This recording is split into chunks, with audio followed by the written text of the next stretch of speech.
Yeah, there we go. I'm Devin. With me today, as always, as usually, is Trey. And Hello. we have Billy Mays the Third, aka Infinite Third.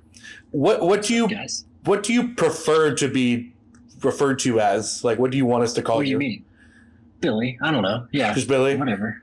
Yeah, that's totally fine. Okay, because Infinite. No, that would be so weird if I had you call my band name casually. Yo, Dude, Infinite. I have that happen to me all the time. I feel like there's more people around who know me as Tempest than know me as Trey, which Okay. is weird. Well, that's cool though. Yeah. I like that.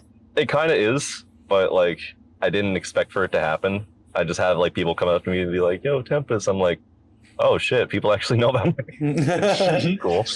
Yeah, sometimes I have the opposite problem where, well, not problem, but opposite thing where I don't have like an artist's name or anything. I just go by my name, Devin Merchant.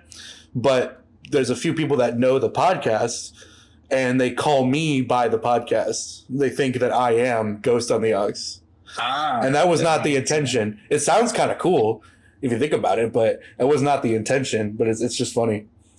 I like to pretend that the podcast is like its own ethereal entity that is separate from me.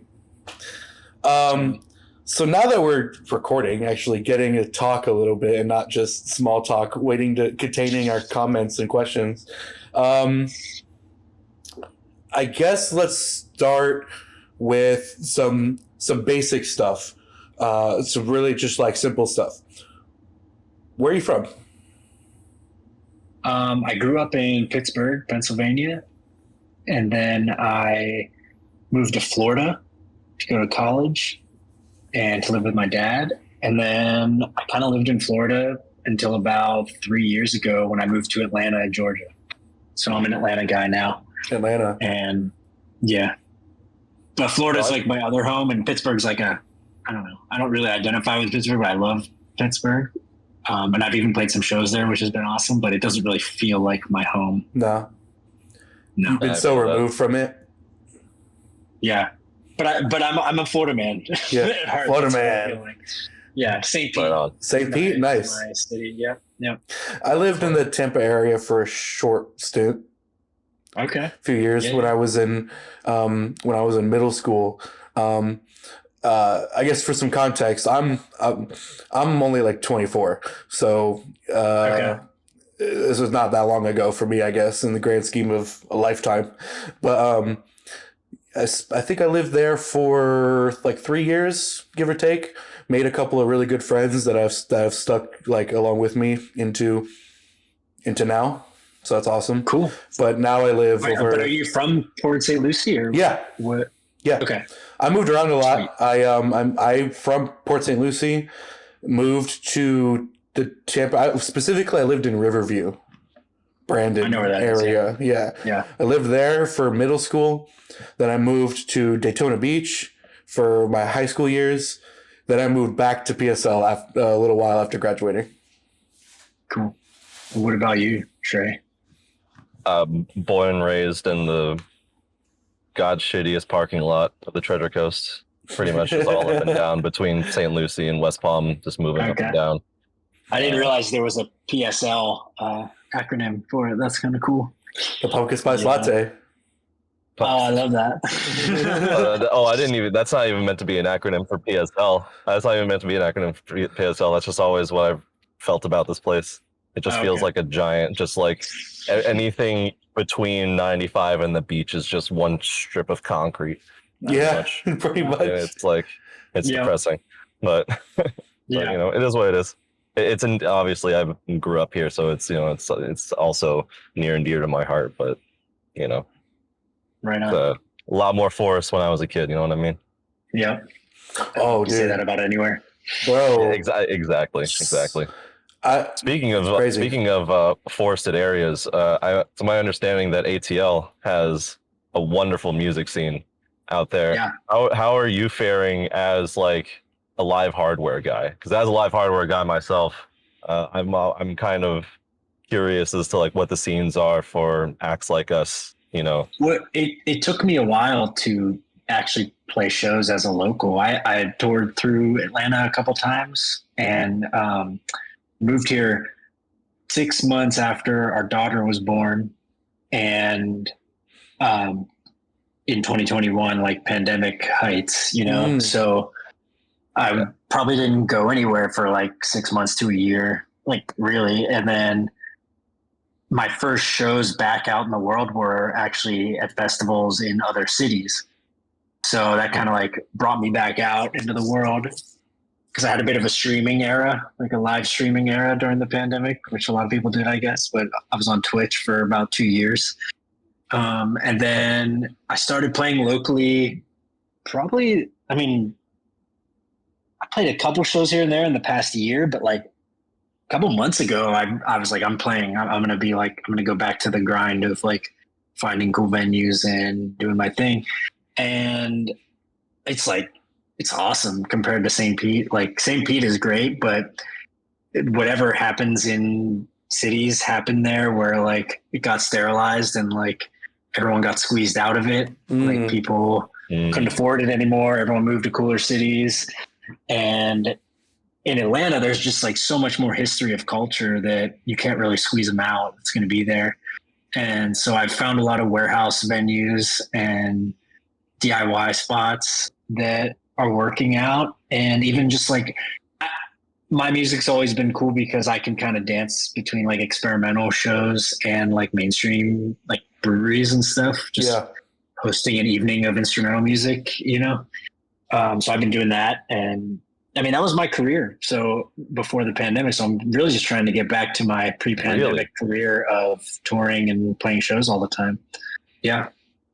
That's awesome. So you were actually like a touring, like making a living off of doing that. Yeah, there was a time where I was working in like the film industry. I say film, but it was like infomercials and commercials for obvious reasons. And I was a PA, just like, you know, had a day rate and would be like the lowest of the low on a set. And at one point, I think it was like 2017, I put out an album, and I was playing shows since like 2011, but I realized that if I assert myself, I can make more than my day rate for a 10-hour day on like a 2 or 3 hour set of music. And I was like, all right, I need to like pursue this because it's working. And so I did that. And from like 2017 to 2019, I was like building it up. And then 2019 was like my best year ever. I was totally living off of shows, just probably playing like average 2 or 3 shows a week, whether it's local or in other cities, regional festivals, stuff like that. And then 2020 was like, this is looking good. And then we all know what happens there. Yeah. And everyone has that moment like March 11th, 2020, where it's like, oh shit. March 2020, ironically, March 2020 is exactly when this show started. Really? Yeah. That's perfect. And it's funny because it has nothing to do with the pandemic. It was my buddy and I were already talking about doing a podcast and stuff, and planning on what we're going to do, how we're going to do it, etc. And then pandemic was like developing, like we heard about it in other parts of the world, and the news was like, you know, figuring out what's, you know, pushing the narratives they want to push, and everybody's figuring out what's going to happen. And then March hits and everything's on lockdown. And even like Florida, of all places, there was uncertainty about like how strict lockdowns were going to be. And there was even like a short period where like, I don't know how legitimate it was or how much they actually enforced it, but there was at least a couple week period there where people were being told like, don't leave your house, like don't go anywhere. And there was like, cops would question you on the street, like, where are you going? What are you doing? All that stuff. Again, I don't know how enforced that actually was, because I never personally experienced it, like saw it, because me and my buddy, we're just like, we're going to just hang out anyways. Like, yeah, I'll take the back roads to his house if I have to, you know? Yeah. But it was a scary period. Like St. Pete definitely had businesses that like weren't allowed to do anything. You get a lot of takeout and stuff like that. But I do remember there being a couple shows that popped up and it was a little controversial. And I was kind of like done. I was like, I'm not even gonna attempt to like navigate this world. I just decided to become a streamer like instantly. Yeah. I was like, I don't want to be like, will we or won't we have this show like as it approaches? Yeah. And yeah, I remember that though. Florida was like a bit of a madhouse for varying opinions and laws or whatever, you know? Yeah, for sure. I mean, all I know is that no matter what side you take on it, I'm just, I'm grateful that the lockdowns didn't last as long here as anywhere near as they did in other spots. You know, for anything, some sense of normalcy for like half a year before some of these other states did. Yeah, I was actually on tour in March. Really? I was at the beginning of a 2-week long tour up north, and good luck up north. Yeah, I think I left like March 8th or something, or March 7th, and I played 3 shows. I played in Atlanta. I played in one other place before that, and then I remember each show was like, we'd be talking about. I remember at the Atlanta show was the first time someone said the word COVID-19 to me, and I was like, "Wow, that's super sci-fi. That's crazy. It's like Resident Evil shit." And because we were all just calling it Corona back then, like whatever it was. Mm-hmm. And then that's true. Yeah. It was just coronavirus at first, and then they busted out the nickname. Yeah, and I remember this. Corona got a street name, and I was like, "Oh, it has a name. That's crazy." Yeah. And then I played a show in Asheville in like the middle of the woods at this like cool place, and there was no signal out there. And I did my set, and literally when I checked my phone after my set, it was like the airports are shut down and like nobody can do anything starting tomorrow. It's like March 11th. And so I was shit. All right, I think I'm just going to turn around and go home because this is weird. And I still had like, I think 6 more shows. I was going all the way up to Pennsylvania and back. And I was like, I think I have to make the decision. My partner was pregnant. So it was just like a lot of like, I think I should just be home. And on my way back, like the next morning, everyone just started calling me like, hey, show's canceled. Like, so just went home and. No, it sounds like you like just grazed the bullet. Like you just like got out at like just the right time. Yeah. So it was crazy. How do you still do live streams? Yeah, I was gonna ask. That was gonna be my question: is do you still do it? And what was that like first getting into it? Like, was it a weird transition? Yeah, I always streamed. I would always stream my live sets like with a phone with no audio input, like just like phone audio. And like I was doing that since they had enabled streaming on like Facebook. And so I would always do that. And I was like, all right, it can't be that hard. So I literally started that way. I would put the phone up and do it in my house. And then I was like, all right, I think I need to actually like figure out OBS and do all this stuff. And I think in 2020, I did probably like a month or 2 worth of streaming before my daughter was born. And then when she was born, I took the rest of the year off from that.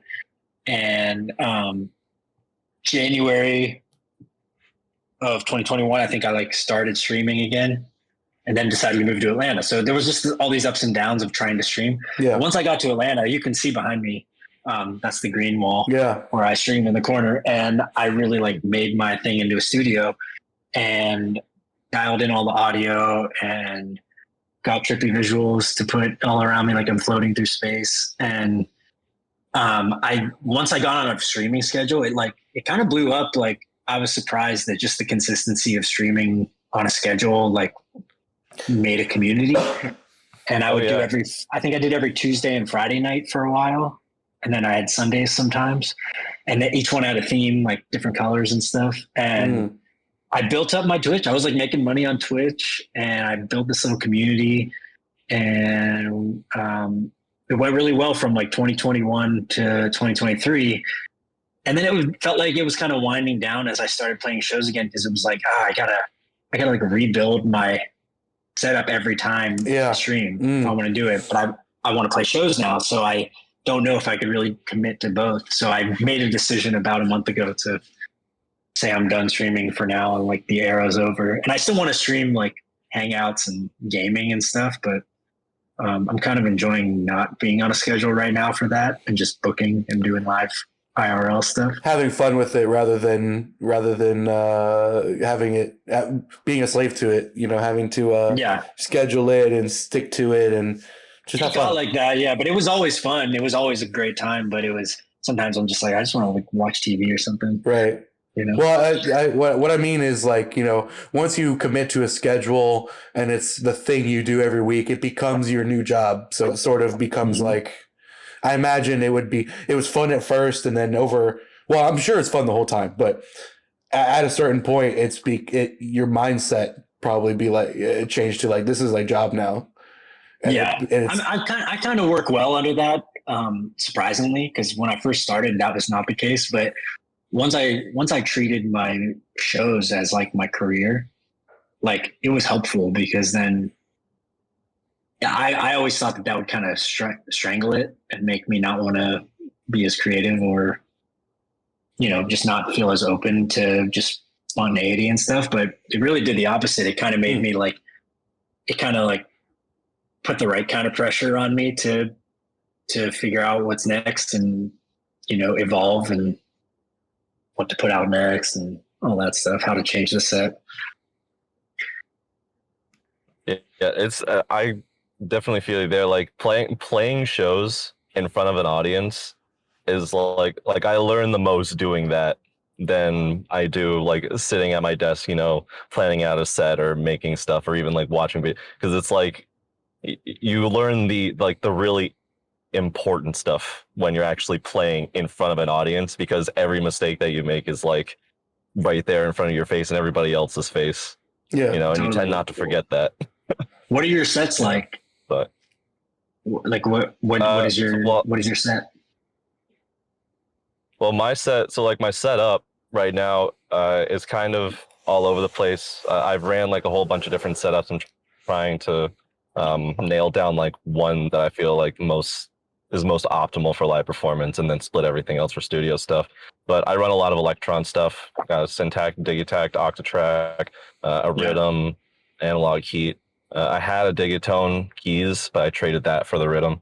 And then I've got a Moog Minotaur, a Slim Fatty, and a Korg Minilog XD. But most of my shows that I performed so far have been just like the Digitakt and the Analog Heat with like one other synth. Because that And are they pre-programmed or what? Are they pre-programmed, improvised, or? It's sort of half and half. Yeah. Okay. So like I haven't gotten to I'm very steadily my ideal is to be able to just get to the point where I can just like type stuff in and live program, beats and stuff like that. And like really improvise like on the spot and make it good.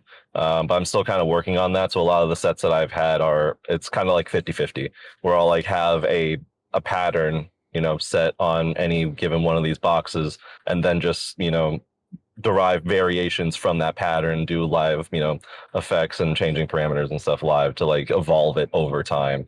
But starting from a place that's already been established. That sounds perfect. Yeah. I totally get that. Yeah. And it's been a good time, but like I said, I'm still like nailing it down. I have plans to do live streaming at some point as well, which is why I'm curious as to like what your experience was like with that. Because like so you say like you picked up an audience pretty fast. Is there like much of a demand for like seeing like live hardware stuff or like on Twitch? I don't know. I personally don't watch a lot of live stream. Yeah, I don't know if it's that. I think I got kind of lucky at one point because on Twitch there's like raids. You can raid a channel. I got raided by a pretty big channel kind of early on, and it kind of like spurred me to like, wow, there's like a potential here. And a decent amount of my following came from that initial raid of like hundreds of people that came in and stuck around. But the battle became. Do you remember who raided you? Yeah, it was Djibouti. I don't know if you know Djibouti. Djibouti show. Sounds very Djibouti. I know Djibouti Dubs. Is that the same? That's who it is. Yeah, I love that channel. Really? And it's kind of like a fluke for me because Justin, the guy who does the dubs, they got famous by doing dubs of my dad. Yeah. So I remember a lot of those. Found that I was streaming and he brought his community. And we ended up becoming homies, and we've done like video calls and stuff. And he's an awesome guy, but he literally would always raid me after a little bit, and would always just be like, yeah, we feel like we owe most of our following to, because he went viral in high school because the first Kaboom dub of my dad's commercial was what his initial viral fame was. We went on TV and people were talking. It was like one of the early, viral things. I remember that video, man. So that's his whole platform. Now he has this whole channel and production company, studio, and he employs his cousin and his brother. You just brought back a memory of my first Djibouti dub video. I was watching or listening back in the day, like 2011 or 12 or 13, somewhere in that range. There was a small podcast I used to listen to that doesn't exist anymore, but it was a really niche thing. And one of the guys on there is really plugged into the memes, and he was sharing everybody Djibouti dubs. And the first one that they were talking about, they kept quoting nonstop, was the adult baby one. With the you remember, the crib is electrified. Yeah, that dude's hilarious. I love him, and they're still doing it. Like they're doing cool things. Like, but they're totally like they have their own little community, and it's on Discord and Twitch, and they game, and they have a huge following. At any given time, he has like thousands of people on his streams. So it was awesome that he was like bringing people to my channel all the time, and so that was. I wouldn't say that like. The problem that I ran into personally was the way to build an audience on Twitch is to interact. Mm-hmm. And I find it hard to get in the zone for long periods of time with music and talk on and off. So I kind of have to I would do Tranquil Tuesdays where I would do 2 hours, no talking. I would say no talking. And like, those were my favorite streams because I would just play and like not care. But I could tell that the way I would get more followers and stuff would be to interact and say, hey, welcome to the stream and stuff like that. And so that's just a me problem. That's like the way I do my music is very like channeled and ritualistic. So it's hard for me to like switch off between like mind communication and like spiritual communication. Yeah, and I have the same problem with shows. Yeah, I have the same problem at real life shows. Like, I'll get in this zone, I'll do some crazy shit, improvise, and then like when it comes time to like say thank you for coming, I just like can't talk. I stumble, I stutter and stuff, and it's just like awkward. It is. It definitely feels weird when you don't talk for a long time and you're like, oh, I have to put out words now. What? Yeah. How do I do that? See, for me, my issue has always been just like stage presence in general, because like I'll be in the zone doing my act and I'm thinking I'm up there being tough shit, twiddling my knobs, and then I see videos of myself just standing there, bent over at a 50-degree angle over my gear, just going. That's classic shit. That's the entire time with like the blankest expression you've ever seen. No, I know, but there's a couple of funny videos I have of your sets where I'm like kind of passing by recording you, and I just catch like your eye looking at me, like making contact. Yep. And it's like, I hate it when I see that. But it's funny looking up at the camera. But it's funny because it's like unintentional, like death stare. Like, why are you recording me? Yeah, I know. It's always how it looks, because that's what it's like. Yeah, it's miserable. The photo that you took, that we used for my episode of the podcast. Yeah, was exactly that, where I was just looking up. I looked like I was like casting a fucking hex on the audience. Wow. Yeah, but no, it was awesome. Yeah. Where was I going with that? I mean, I'm on the ground during my shows and my streams. Like I sit on the ground, surrounded by. I saw that. You have a very interesting. Yeah, very interesting. I love it. I love it, and it's exactly what I want to be doing. But it's hard for me to imagine like how to translate it to bigger stages in the future. Like the biggest stage I ever played on was I got to open for Slow Dive. Actually, on this tour, I'm wearing the shirt right now. I got to open for Slow Dive in St. Pete at Janice Live, which is you might have been to Janice Landing if you were in Tampa Bay area. That's where all the mid-level shows come. It's like a 2,000 person venue. Anyway, I got to play on the stage and like it was awesome. But if I start doing that more, which I want to, I have this vision of like like a pinhole lo-fi camera, like pointing down at my pedals and stuff that will project behind me with like glitchy visuals. And then two, I was thinking like a slanted drum riser So I could be kind of like leaning down so people can still kind of see what I'm doing. Because when I'm up on the stage, you just see it at the top of my head. It's really weird. And just like so that's have your gear kind of like Velcroed like around. Kind of. I don't even know if I would have to. I think if it's done right, I think it would just be that I'm at a little bit of sound. I don't know if they would fall though. You're right though. I might have to do something like that. I envision like a spaceship kind of, mechanism that, I don't know, shoots fire or something. Well, you asked me about my setup, but I think the more important question would be, what's your signal chain looking like, my guy? You have a nice pedal on there. I recognize a few of them. Yeah. You got the Night Sky on there. Huge fan of the Night Sky. I like the Night Sky. It's one of those things where like one of the presets are like the thing I use the most on that. So I'm like reluctant to get rid of it and like switch it out for something, even though I'm really only using one or two of the settings. I basically have, obviously it's like guitar bass. So I have the pedal board. Guitar runs into the tuner and through the top level of like delays and the Night Sky and all that. And then it goes into an amp modeler, the Strymon Iridium. Yep. And then what I do is I use that Iridium as kind of a splitter where the left channel and the right channel go to separate places. So the left, or one of them continues through the second half of the pedal board, which goes to a boomerang looper and what's it called? It's the joystick reverb distortion. Can't remember what it's called, but I use it post boomerang. And then there's also a freeze pedal and an Ibanez echo shifter delay. And then that goes out. So that's one thing. And then and then a stereo reverb to end it. So then it's a stereo signal out of that. So that's my first output is the stereo of that. And the boomerang is used to record textural loops. I record non-rhythmic loops and I reverse and octave down half speed stuff. And so those are kind of always going all the time, like in different ways.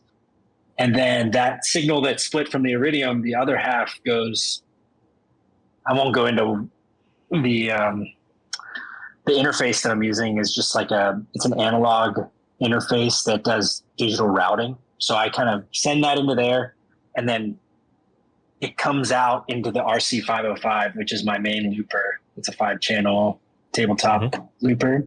And those are all the rhythmic loops.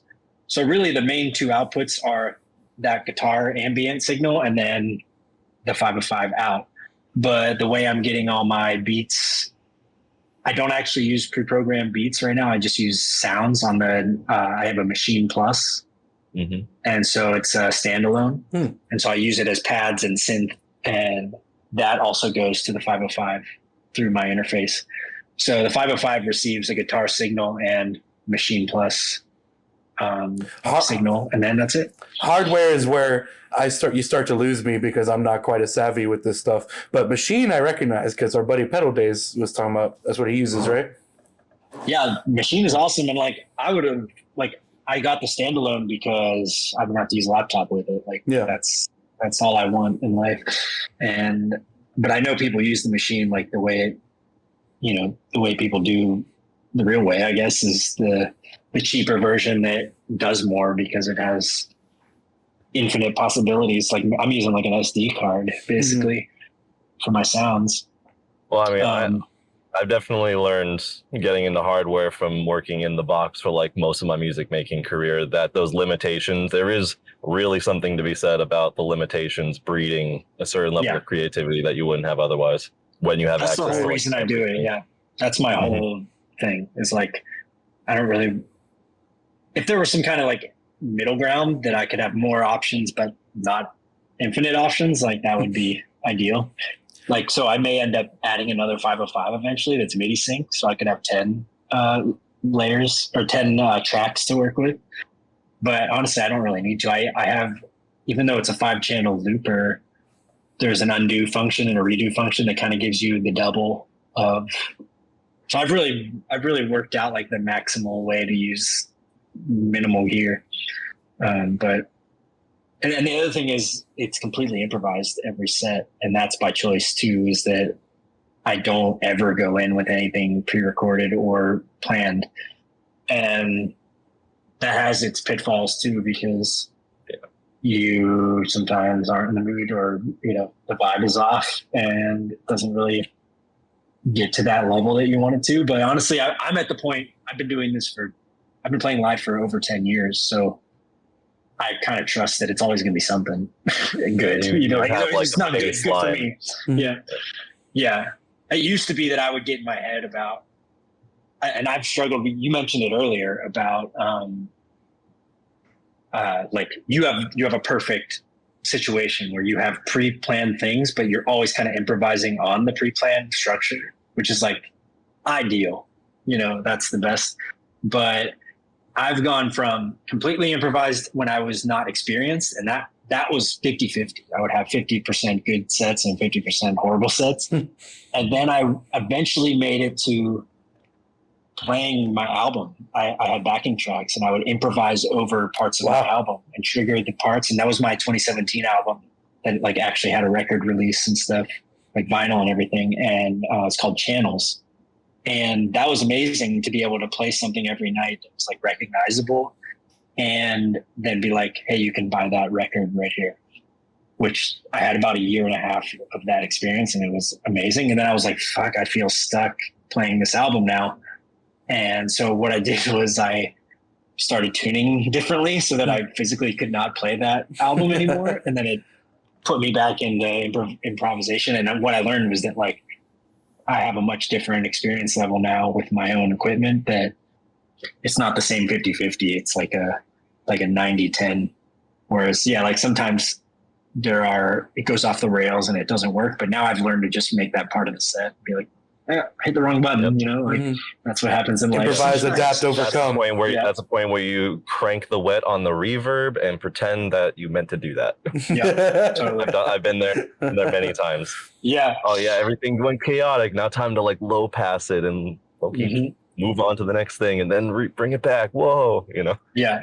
I mean, that's my whole life right now. Is I'm committing to, in response to like AI and everything crazy happening. Like I love AI and like fucking with it, but there's something about like, at some point it hit me that like, wow, my music really is worthless at this point, because you can literally say, make an Infinite Third song. And my friend sent me one that's like a 30-second clip of an AI generated Infinite Third song. And it was like, wow, they kind of nailed it. And now I'm like, okay, that makes sense. But like the only thing that's valuable is like whatever's human and like imperfect about my music. So now it's like, when I'm sitting up there, I'm just having fun. And like, this is the only time they're going to get to witness me doing it as like a dying human that's just like rotting away. So that's why I'm back out in the world, Yeah, that's been like, I got into doing live hardware stuff like kind of right before the AI thing really started taking off in the mainstream over the past few years. And I've got to say, I have never felt more secure as an artist. Because I think that, I mean, with my music especially, because I make music that may as well be AI generated, because I'm in the same boat as you, where it's very like channeled and unfocused. And I mean, at the time I was releasing stuff, it sounded like it too. But it still has its own kind of je ne sais quoi to it, and its own character that, probably could be profiled by an AI. And I could probably just, if I were to keep making the same music, at a certain point, I would have to contend with the fact that people who just started hearing about me would have to ask themselves whether this is something that I actually made or if it was AI generated. Like my biggest inspiration sound wise would have to be like Autechre and Amon Tobin, both artists who, if I were to have just heard about for the first time like 3 years from now. Amon Tobin in particular, because he's gone full Monty into AI, like with his visuals and stuff like that. I don't know if he's done it with his music yet, but I wouldn't have any reason to believe that they actually made that music. You know what I mean? Whereas when you're working with live hardware, and the synthesizer and the sequence, you're twiddling the knobs. There's no question.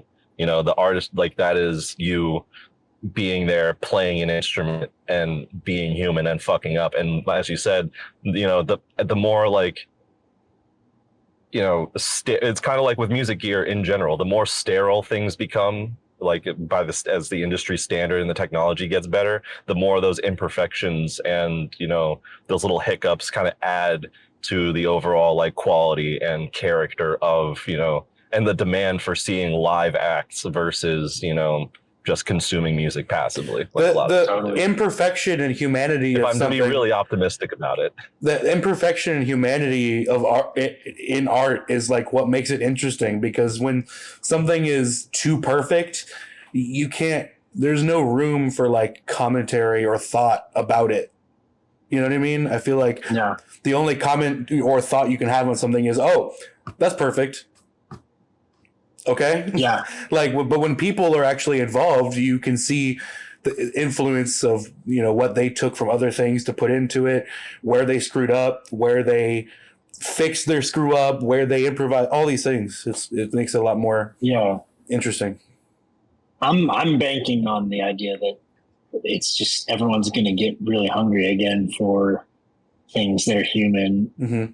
I mean, if they're not already, because I think to a degree, a lot of people are, and they want more lo-fi music and things that feel like they're someone like suffering to make it. I think people are press the button to do. I think people are hungry for that and just don't realize it yet. Yeah, so that's why I'm trying to like get back out there and do my thing, because my music's always been like that, but all of a sudden that's even more valuable because less people are focusing on, or seemingly less people are focusing on like the hard way, whereas the easy way is right there. You can just press buttons now and it happens. And I love that too. I use AI. I mean, I generate images sometimes. I use ChatGPT from time to time. Like, it's going to be part of our lives. So there's no going back. And I don't think that we need to go back. I just think it's almost like indie films versus blockbuster films. Like, you can always enjoy a blockbuster. I watched Avatar 2 the other night. It's fucking awesome. and then I watched, I forget what I watched, but like very low end movie. I was like, this is fucking awesome. Like, this is some of the somebody's vision. So that's the difference too, is because I feel like there's a good analogy to be made there, because with the big blockbuster movies and whatever, they're movies made by, to an extent, there's some exceptions, but to a large degree, they're like movies made by committee.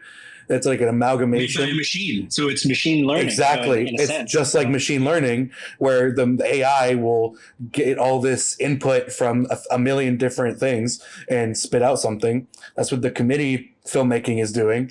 And then the indie movie, it's like one guy or like one small group that have a vision and they do their best to make it. That's a really good analogy there. That's why you got to still appreciate M. Night Shyamalan. I love that guy. I know he's controversial, but I'm an M. Night fan for life, dude. Because no matter what budget or whatever, it's always going to be him, doing for better or worse. Exactly. You can't that the guy's got a style.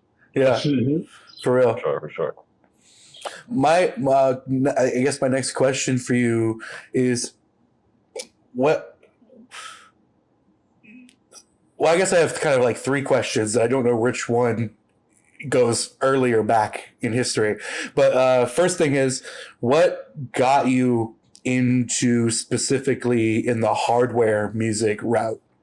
And then my part two question to that is, what other instruments do you play? What got you into music in general as like a interest and a path? Mm-hmm. Guitar, when I was in like high school, man, my guitar origin story is like a big regret, because I think I was like 15 and my dad got me a guitar, and like I was living with my mom, and my mom got me guitar lessons with this guy in Pittsburgh. And he was like, in hindsight, he was like one of the most badass guitar players ever. He was just like this finger style, like jazz guitarist. And I would go into these weekly guitar lessons and say, I don't want to learn like scales and shit. I want to like teach me how to play the System of a Down song. And you have this guy who's like the best guitar player, like learning these like 2-fret songs for me and then teaching me how to play it. It was just like the biggest waste of time. Like when I look back, I'm like, wow, I could have like taken this guy's wisdom and used it. So anyway, I played guitar, and then I was always songwriting on like an 8-track recording device, digital 8-track, and I was always just like making songs. Like they were kind of like these melodic prog metal, but I didn't really know it at the time, and like with low skill level, but something was good about it, and that I knew how to sequence songs, and I knew how to like sequence albums. That was always what I did. And then my mom was like very supportive of that. And then college, I actually made some good stuff under that like setup. And then I didn't start playing live until 2011. And the only reason I used hardware, I think, was because I had fear of laptops crashing. Like I just think I had like a too big of a fear of like, is this really going to be reliable out in the world? That's very, very real. That's a very and I valid don't fear. know if that's still like, I know so many people that use laptops where I'm like, well, clearly it's working, like, but for me, I just never felt connected to like in real time, like the knobs and stuff.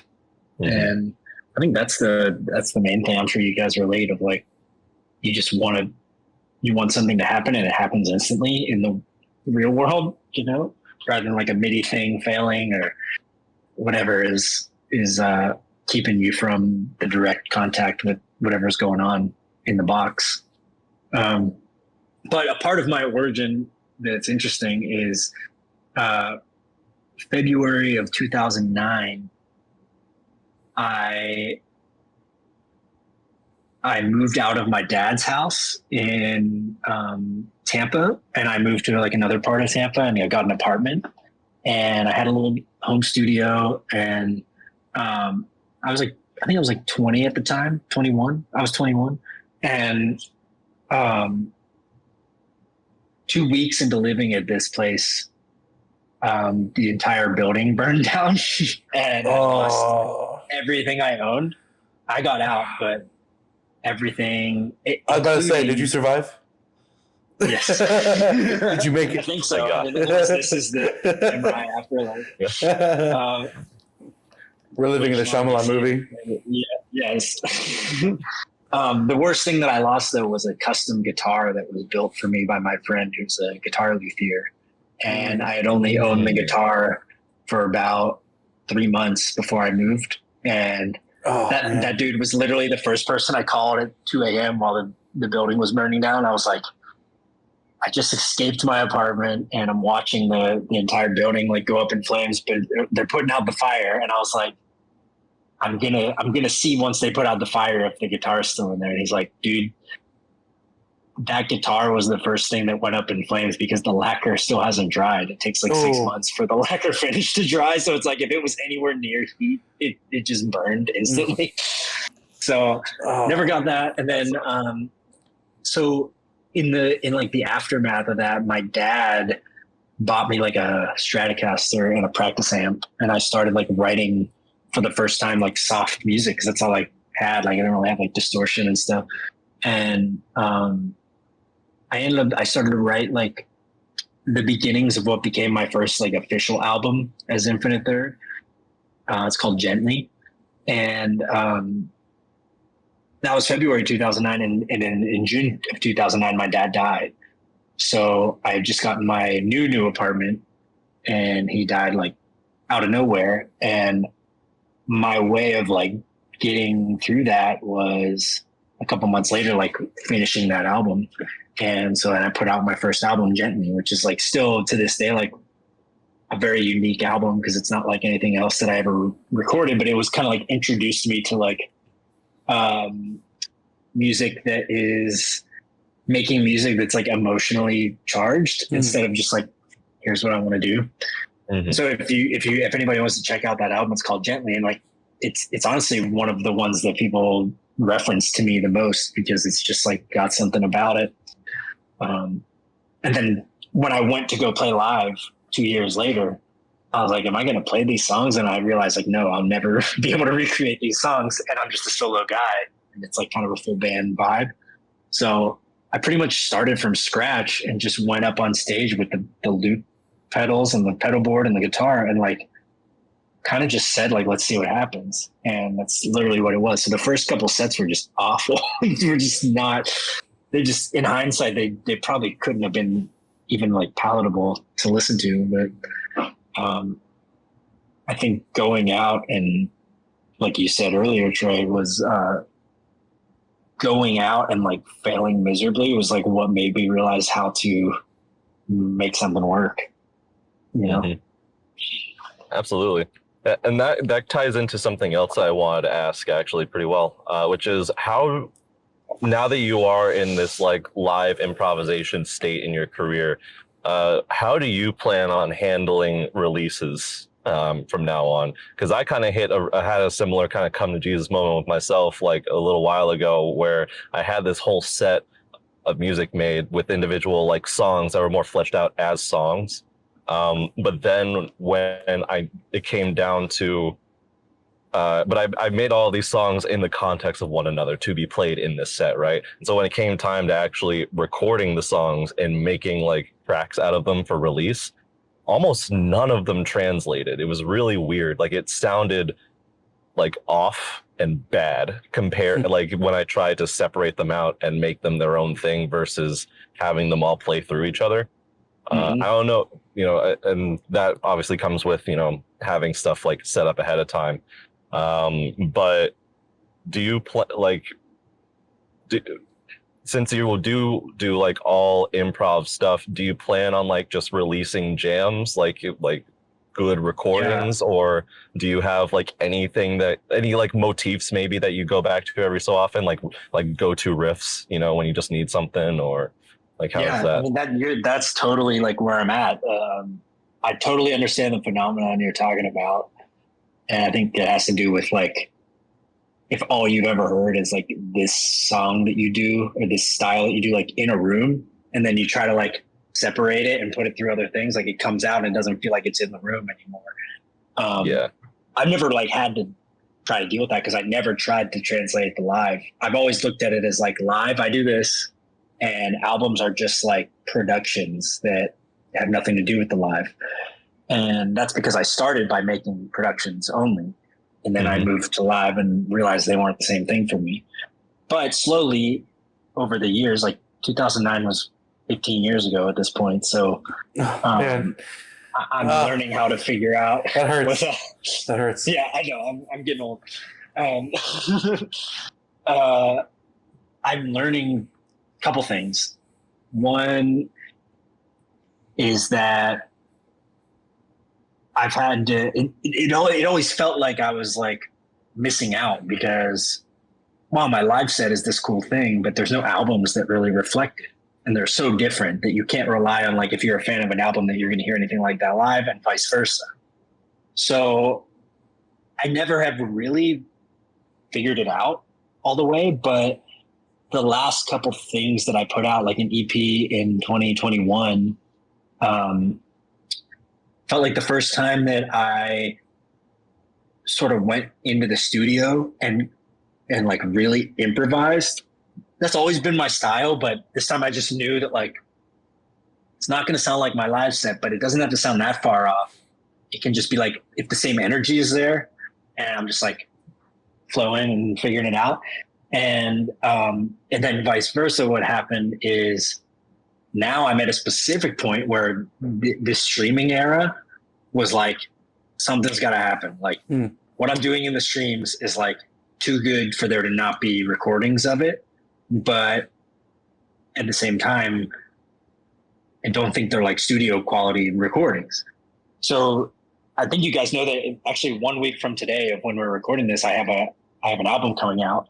It's a 9-hour long ambient album called Holy Noise. It's 36 songs. I didn't know this. That's awesome. It's a way to commemorate the streaming era. So basically, at the end of every stream, I always kind of wind down with like a 30-minute-ish drone kind of meditation. And so at one point, for my Patreon subscribers, I started pulling those from the streams, and every week I would put a different one up and kind of like master it a little bit. And at some point I was like, man, I would love to put some of these out as an ambient album, because I put out just as many ambient albums as I do like full instrumental albums. And a couple months ago, I was like, you know what? I've done a lot of the work already. Let me just curate these into the best ones. And I'm going to release a fucking ridiculously long album. And it also was because of what we talked about, like in a world where you're just supposed to put out like 20-second TikTok clips, like what would be the opposite of that? Yeah. It sounds dumb, but like I feel really happy that I'm putting out something that most people will never listen to the entire thing. Like, well, it's funny.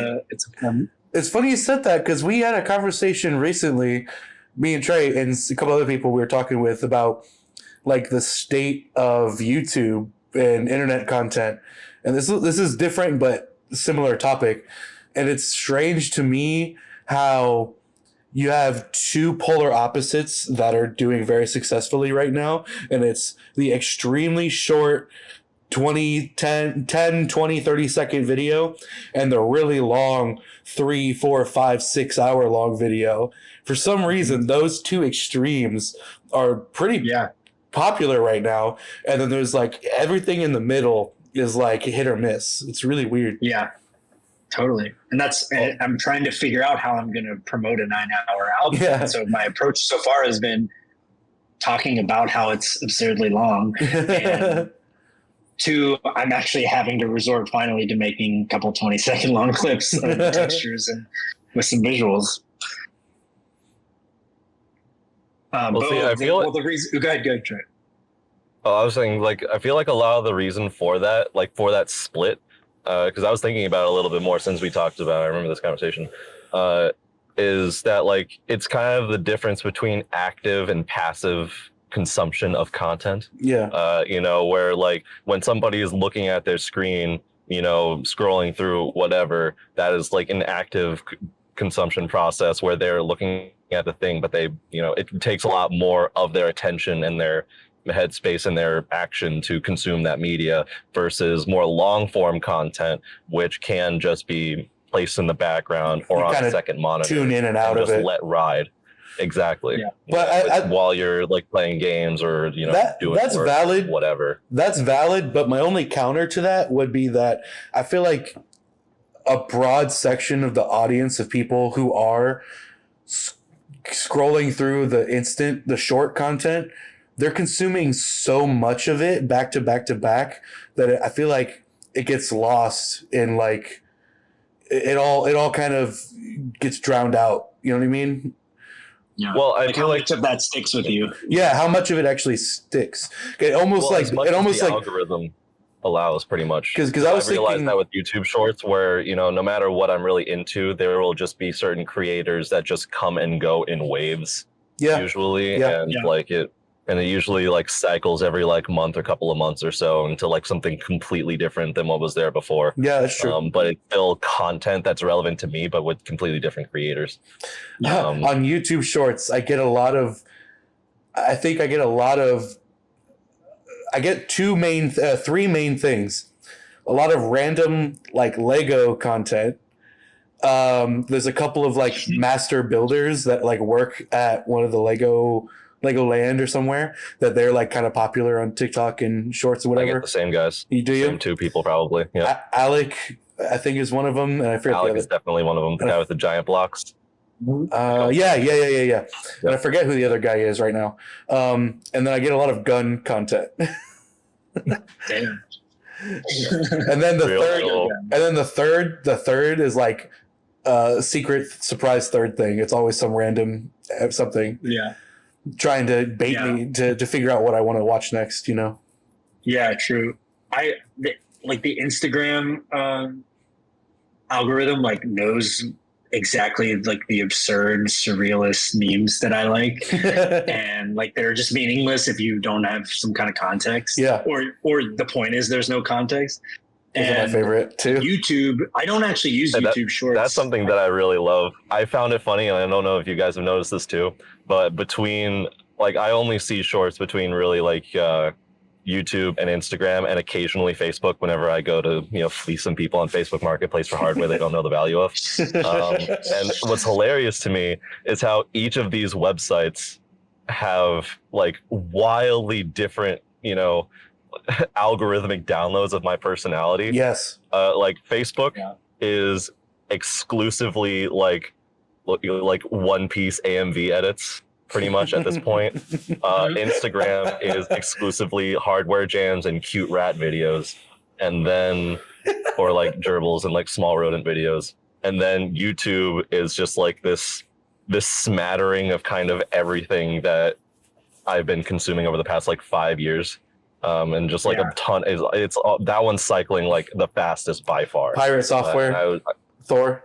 Pirate Software. Pirate Software, of course. I get all the ones that people, get thrusted, in front of your face. I get a lot of homesteading content, bug out content, my Instagram gun stuff. My Instagram algorithm is every time I go on there, it's either like audio engineering memes, not even like music related, but just specifically engineering stuff, which I kind of relate to a little bit more. Yeah, I relate to that stuff a little bit more than the music side. So some of those kind of they make me laugh, and then cute cat videos. cat memes. Classic. Yeah. Nice. Can't argue with the standard. I don't actually watch YouTube Shorts, but my YouTube homepage is somehow so good at anticipating exactly the type of obscure metal that I want to hear.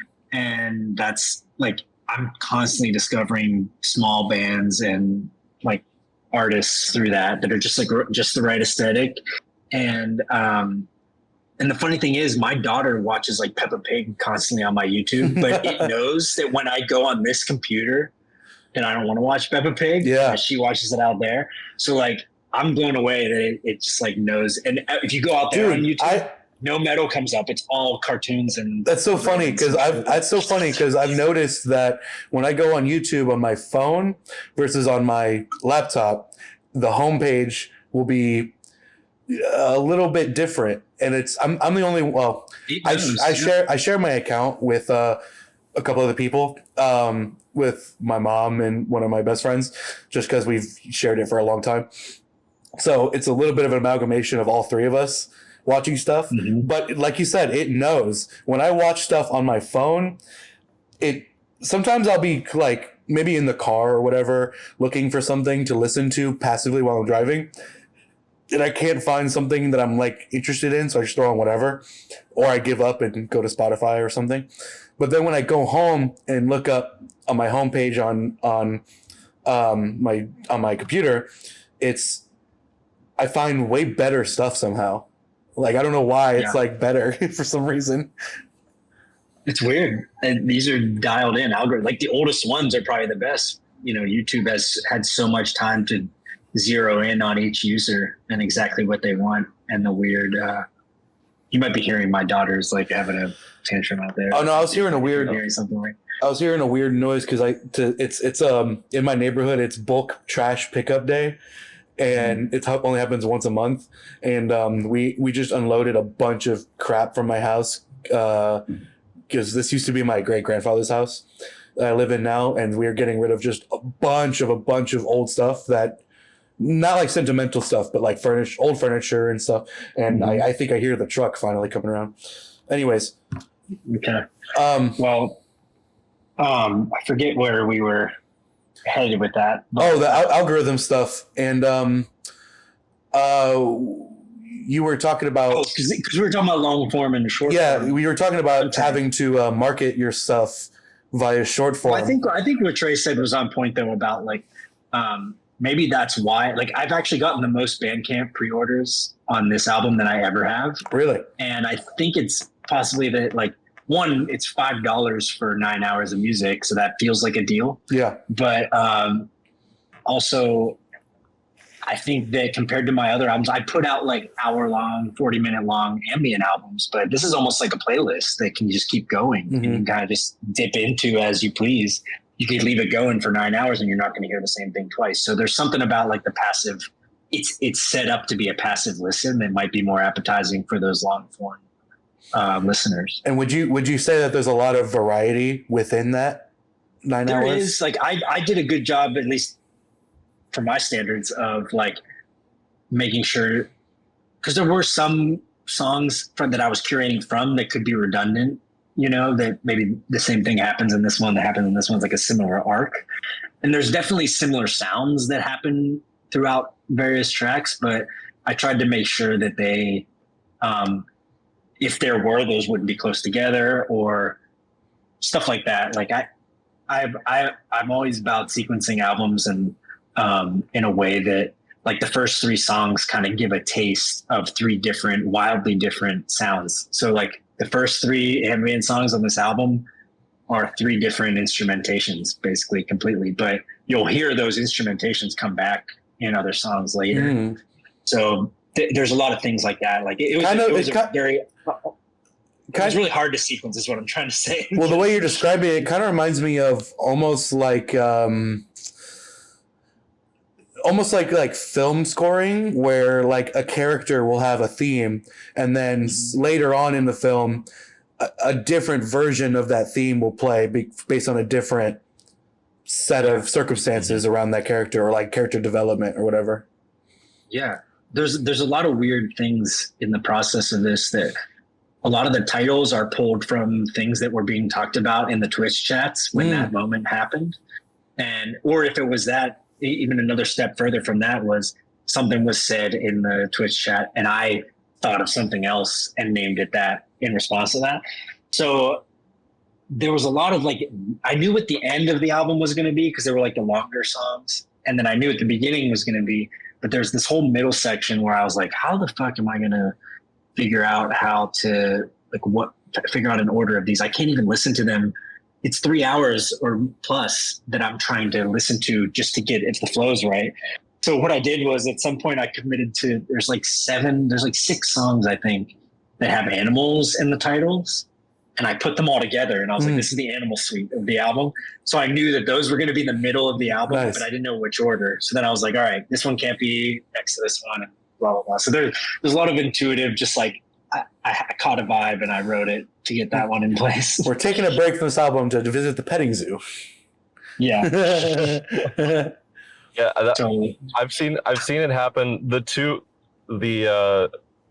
The example of like really well done, like a really well done release of long form content that comes to mind for me would be going back to Autechre. I don't know if you're familiar with Autechre at all. Yeah.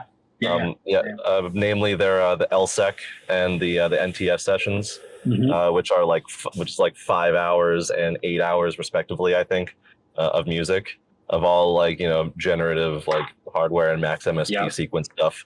And for LSEC, I know they kind of split it into like 5 little like mini EPs. So it's like LSEC 1 through 5. And like the album is this series of EPs that were all released at the same exact time with the same exact style, but it's kind of like, it can kind of be either or. And then the NTS sessions, they have like the 4 different parts, which are effectively 4 different entire albums as opposed to 5 EPs. And then, I thought that was like an interesting approach, like kind of segmenting it, like, and it's similar to like what you did, like having like the little animal section and then having, like the different movements, basically. Well, that's what kind of came to mind actually yesterday when I was thinking about if there's ever any chance this could be like a physical release. And I've thought about doing a USB drive, which I've done USB drives before and I like that route. But then I thought, if I did I could do like a cassette book of volumes of, maybe each hour as a tape, I've heard here and there that cassettes in like an indie scene, cassettes have been making a comeback. Yeah, I buy cassettes. I just bought my friend's ambient album, Lowercase Noises and Null. They did like a split, or not a split, it's like a collab tape. And I was like, you know what? I'm going to get their tape because I have a couple tapes and I have a tape player and it's like an affordable version of like vinyl, And I've released a tape in 2011, I think. A label put out my Isolationism album. And that was awesome to have a cassette. How much of I think they'll come back. how much have you worked with labels, and what percentage has been with labels, and how much has been just That's completely it, really. independent? I mean, I don't really mess with it. No?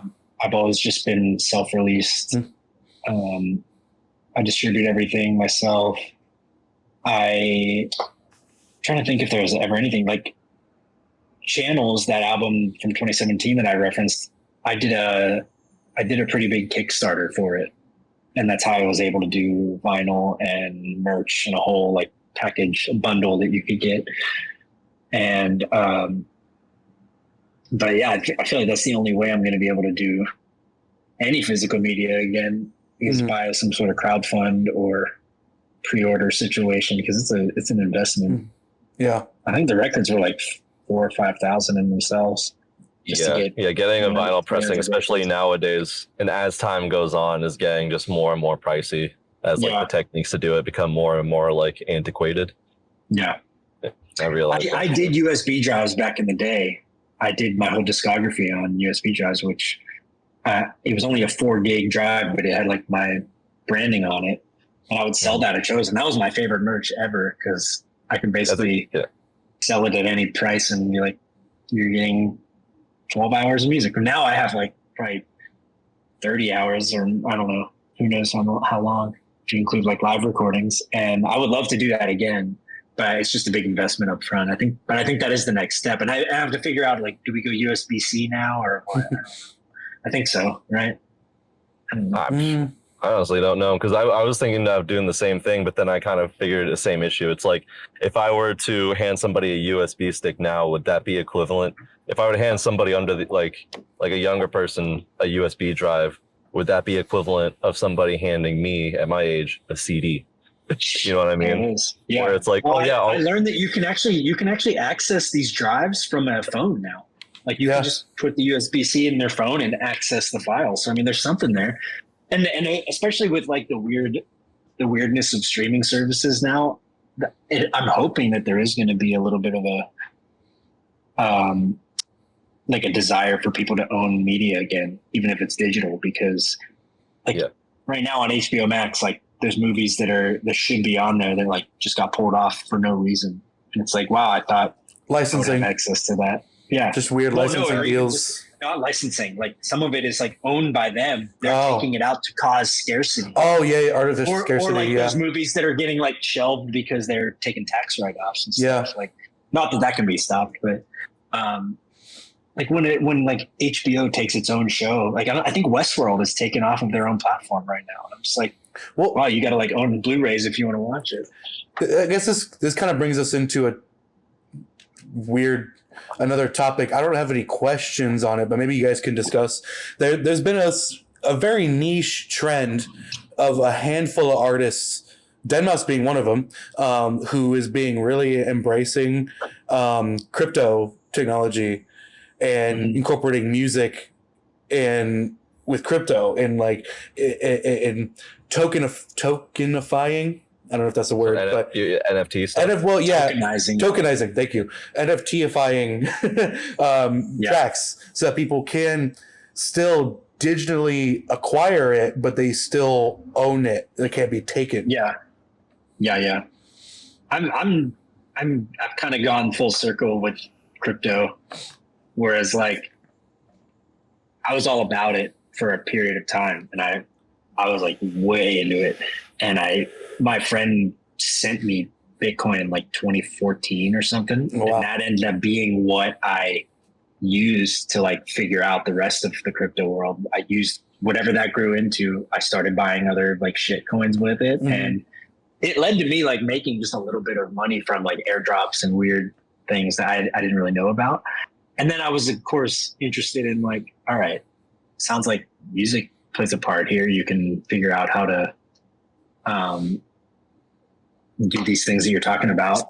And once I kind of got into it and I tried it, and I have friends that work in that world and like have startups and stuff, I'm not sold on it now. I'm kind of like, what are we doing? Like, it feels like you don't need the token part. I'm just not sold on it. I don't know. I think crypto as a whole space. That's what I think a lot.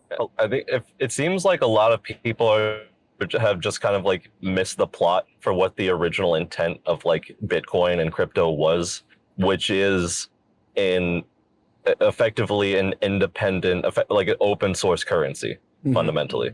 And like the whole like NFT thing and all these shit coins and whatever, the people who are the smartest and making the most money off of crypto are the ones who bought crypto in 2014 and locked those like 5 Bitcoin that they have in a safe and never touched it, you know, for the past 10 years. Yeah. Those guys, they're the next like 5 generations of their families are covered. You know what I mean? And whereas everything else seems to be kind of like a grift bait that is predicated on people's lack of understanding and knowledge of crypto as a long term, as you are getting and like on the ground floor of a technology that will be industry standard 50 years from now. Which was what I've always understood crypto to be. Like that is the pitch. I see it as we're kind of in a bubble. We're in a sort of bubble of misunderstanding where, like, kind of what you're saying, where it started out as an open source currency, and then the people started figuring out and experimenting with what other things that technology behind it can do. And I think people discovered the exploits of people's ignorance, you know, and how to make just profit from it, whether it's legitimate or illegitimate. And somewhere along the line, it kind of got super inflated into this bigger thing that kind of strays from the main point. And I think eventually, because I'm kind of in the same boat as you, where like, I feel like a lot of what crypto market is doing is like, I'm not sold on I'm sold on the technology being useful in the future, but I'm not sold on the current state of it. Like, I feel like a lot of it's being misused or just needs more time to cook in the oven. Yeah, you know, the whole thing kind of just became a new stock market. Yeah, so the same people who were just gaming that are gaming this now, and so then I'm like, all right, that's fine, like whatever.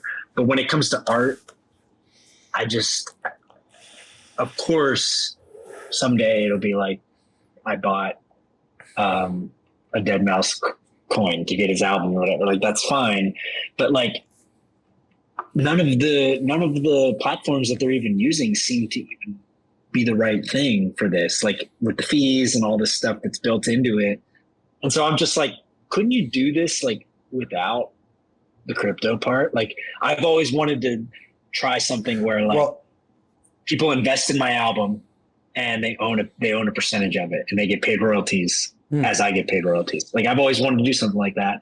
And everyone's like, yeah, crypto does that. And I'm like, yeah, I think it does, but it technically, theoretically, it should be able to do that, but nobody's been able to like really nail down the infrastructure for it to be done effectively. I think part of the problem, the most effective example that I can think of that would be Audius. Not a plug, not sponsored. They seem to have I didn't look too deep into it, but I made an account, listen to my music on there, because what I like about it is that like the crypto that it generates, like the coin or whatever it's called, is it's generated by listens to your music. So it's like the value is directly derived from people going onto this platform and consuming the music and like and I feel like that has a lot of like intrinsic value to it. My question is like they're really doing much to like market it or push it. My question is, so people listen to the music and you get paid in that quantity of those coins, right? Based on listenership. Well, there's some kind of mining going on, I guess. With the processing power. But there has to be something else going on that actually gives it value. Like for you to want to collect it in the first place. Like, what's that other thing that gives it its value? Well, wouldn't it be like an impression or is there some kind of, are these people paid? Are they paid subscribers to Audius like Spotify? You know, is it just that kind of thing? So honestly, I'm not sure. But like I said, I haven't looked at it. I think microtransactions are a thing, and that might make the most sense if like say I want to watch a show, instead of subscribing to Netflix, what if I want to watch a specific movie and Netflix has it for a microtransaction of 70 cents worth of Netflix coin. And it, that might be the best way to do it, to where they could make everything efficient as far as like every time I listen to, like, I could have access to your album for a microtransaction every time I hear it. But it's coming from something that I'm generating anyway. And my question is, the whole reason Bitcoin or any currency becomes valuable is because the user base wants to use it. But if nobody wants to use the coin, then there's no intrinsic value to it. Well, Bitcoin was that. From my understanding, the coin is basically used. I was going to say Bitcoin became gold. Like Right. Bitcoin is now digital gold. Right. So they tried to use it. And I was Exactly. like, well, this doesn't make sense to use. Like, so now Bitcoin's where you store your value, Mhm. and then all Correct. these coins are supposedly we're trying to find the one that makes the most sense. Yeah. Fees and efficiency. But and speed. but what I mean is the even for it to be considered digital gold, because I agree with you, it's what it is. In order for it to have the value it does, other people have to see it the same way you do. They have to agree that this is the gold right here. But if nobody, it is that now. I mean, governments are using it. Right. It's over. Like, it's But already with- decided now. but with any other coin, Mhm. with any other new coin that starts up, like with Audius or something, how do you convince people that how do you convince people to use it for something to bring it value? It's the same thing as a stock. It's like, why is a share of Apple valuable? And the only reason is that people trust that it will be worth more than when they bought it. And you base that on Apple is continuously rising with their exposure and their Right. profit. So it's the same principle, really. If like a company can prove that and that's where we get into, these are all Ponzi schemes, and they're all just Yeah. like, we got this vision for. I was 5 about billion to say users. this sounds very similar to I forget what it's called, but it's like when companies would pay out their employees with company currency instead of like real money. It Yeah. sounds like it's kind of veering dangerously close to that, Stock but just with options, crypto. Yeah. Yeah, Mhm. Which is valid. Like, we've based the entire economy on it. So that's the problem, is that this thing that you just explained about what it was also originally supposed to be now just became like a blockchain version of what already exists. And it's like so uninteresting now. It's like, fuck this. Well, why would we want to just do it that way? I think in my personal opinion, the thing that still keeps me interested in cryptocurrency, maybe not as a whole, but at least in like the big three, like Bitcoin, Ethereum, and I guess the big two. I don't really know what the next closest one would be, but I think it's I think at this point it might be Solana. Might be valid. Yeah, valid. So, yeah. What keeps me interested in it is the fact that the whole selling point of crypto and blockchain fundamentally is that no single entity can take it from you. And that's the selling point. It's on the blockchain.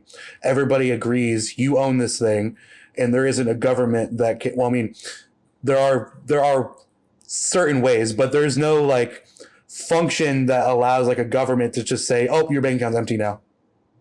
Yeah. Well, one of the selling points was this anonymity. That too. And That too. as long as it's going to be ubiquitous and everyone's going to be using it, it's going to be because governments allowed it to happen, and they're going to collect taxes on it. Mm-hmm. So then you cannot be anonymous anymore. And if you are, then they're going to figure out by transactions or whatever who transacted this one where, and they're going to come at you. So everything that it was promised to be, like, it just isn't anymore. Right. And so it's like, and I can see why it's not. Like, it was never really possible under this like society, like the thing that we set up.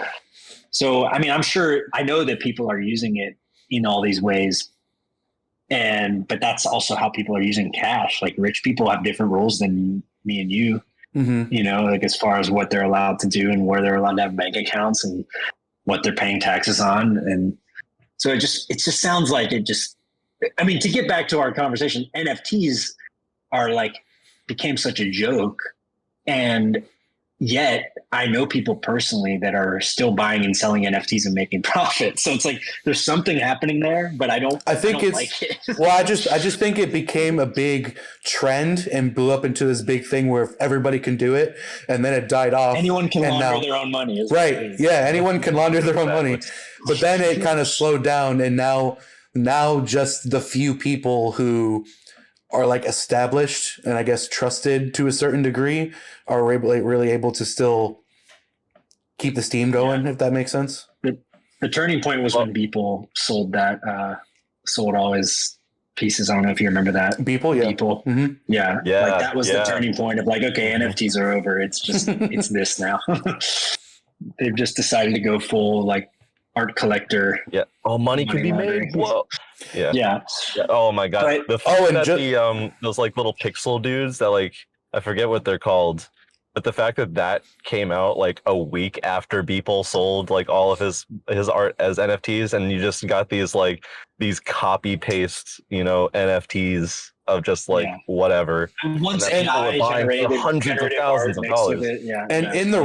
in the realm of NFTs, I feel like it kind of goes back to what is the actual value here, and it seems to me that the only value in NFTs is the name behind who made it.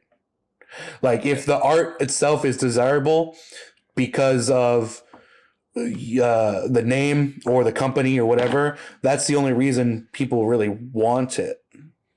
Well, but we're also just talking about JPEGs. So like, Yeah. you don't even really own the rights to it. You just have a receipt that you were the first one to put Buy a on copy. the blockchain with Yeah. the transaction. But someone may have bought that JPEG before that. Someone may have bought the rights to it before that. It hasn't really been demonstrated to me that means anything at this point. And the only thing that will decide that is like if 10 years from now someone's receipt, their NFT is worth something because of how long it's been since it was Minted. minted. And now I'm wondering, like, are MP3s the way to go with audio? Or a lot of people have tried to convince me that the actual value of an NFT isn't the file that you get in exchange for it. It's the access that your NFT can get you on, say, a private community or something like that. And all I've seen so far is that these communities don't last, and or they are pump and dump communities where they're just like screwing people over, and it's like it basically is like a multi-level marketing for art and communities. Yeah, so and again, just not seeing it. It seems to be a series of grifts predicated on people's ignorance of what crypto is actually capable of and the purpose that it serves, because it's all people saying crypto is solving this problem that's literally already solved. Anybody who has ever played Counter-Strike sees NFTs and is like, what the fuck do you mean I just spent $5,000 on this thing that didn't have an NFT because it had a couple of really cool stickers on it from like a tournament a decade ago? No NFT necessary. In my head, that guy I still got the gun. He still got the money. For me, in my head, like when NFTs really started popping off, I don't remember where this example came from. Maybe someone said it to me, or maybe I developed it in my own head. I don't remember, but the technology behind NFTs that made it make sense. Again, not the utilization of like using it for art, but just the technology behind it. What made it make sense for me was the biggest example being something like certificates or tickets. Like if you wanted to prove, like if like let's say like there's like a big sport event or whatever, right? And they want to verify that this ticket is authentic and it's not like a copy or somehow like whatever or stolen or something. It's a certificate having of authenticity. Having it blockchained means that like this is real and authentic, and you own it, not this other person who says they own it, and you get access to the stadium because you have the proof right here. Like that right there makes sense to me, but the art world of it, like you guys said, it's like a big grift, a big laundering scheme. It's like AI in that we're all going to use it eventually, but it's not as useful as you think Yeah. it should be right now. Like it's not really in Exactly. place, and it might be, but at the same time, I hope that like I don't know if it's going to shed the the judgment about it, because like I totally lost I totally like checked out at some point, maybe like 2 years ago, let's say, of like it's a red flag if you're like pushing NFTs or have any interest in it like outwardly, because I've never seen anything of value come from it Yeah. that I could Well- tell. You know, like it always seems like a grip. You know. And there is also an argument to be made, though, that there could be a certain degree of that being done on purpose, you know, because if you think about the people who are established, who have their 500 Bitcoin valued at $26,000, they already have that 500 Bitcoin. But if Bitcoin were to dip, you know, a significant amount, you know, and then they could buy into that dip and bolster that pile even easier. You know what I mean? So for like people that have the money, manipulated, yeah. yeah. So people that, well, and that's what I'm saying. So like with this whole NFT thing, for all we know, could have just been one big psyop in order to, you know, kind of shed some shade on, you know, crypto and Bitcoin and all of that stuff, in order to take eyes and demand away from it, so that the people who are like more in the know of what's going on and more like with it can kind of like further establish themselves, you know what I mean, within that ecosystem. Yeah. There's something about like once we reach this part of the conversation, I'm just like, we're just talking about economics, and economics is boring. We're just like, okay, I don't care. Absolutely. Like, Well, how am I gonna make art? I would like to that's- focus more on the conspiracy aspect of it, but yes, I hear there you. no, not to say like specifically right now. I just like when I've done the thought exercises, I'm just like, okay, this doesn't change anything about what I want to do or what I want to, Yeah. you know. It's so real. Like that's pretty much how I feel about like most things at this point. A lot of the stuff like with AI and like technology and the way the world's been going, so much of it is just like I've learned to put the blinders on and just be like, what is affecting me and my ability to achieve my goals like now? Yeah. You know, And or then- what stands to in the future. Yeah. And you know, Yeah. I don't have anywhere near enough money to be even speaking on any of this. To be, if I'm talking completely dead ass, I'm sure I literally none of sold us all really my do. crypto like But, at yeah. the wrong time. Well, not, I guess I made some money, but at one point I was just like, I'm done. I don't want to care. I've I wanna be had invested in this world. I've had a lot of ups and downs with it, because I got into Bitcoin around like 2017 ish, like right before it exploded the Yeah. first time. Mhm. And that one where like Christmas time, everybody Yeah. was talking about Yep. like families and shit. yep, Yeah. it was December something, and it shot up from like $1,000 to like almost 20,000 in like a Yeah. few days. And I missed out on that. I was into it like a little bit before that. My career, I guess, history with crypto is a lot of bad timing. Misses, a lot of misses, and a lot of Not paying foolish tuition. a lot of foolish decisions where I didn't like treat it with the way I should have, which is ultimately the best thing is just, if you own some crypto, just put it away and forget that you have it, basically, Yeah. for 10 years. And I didn't do that, and I should have. I got into a bit of crypto gambling, Bitcoin gambling for a while, like early on. Yep. And I made a bit of money. I was actually kind of good at it for a short stint. But with any gambling, you win until you lose. And Rip your cash app. I basically, I'm banned from Cash App because of Bitcoin gambling. Oh my god.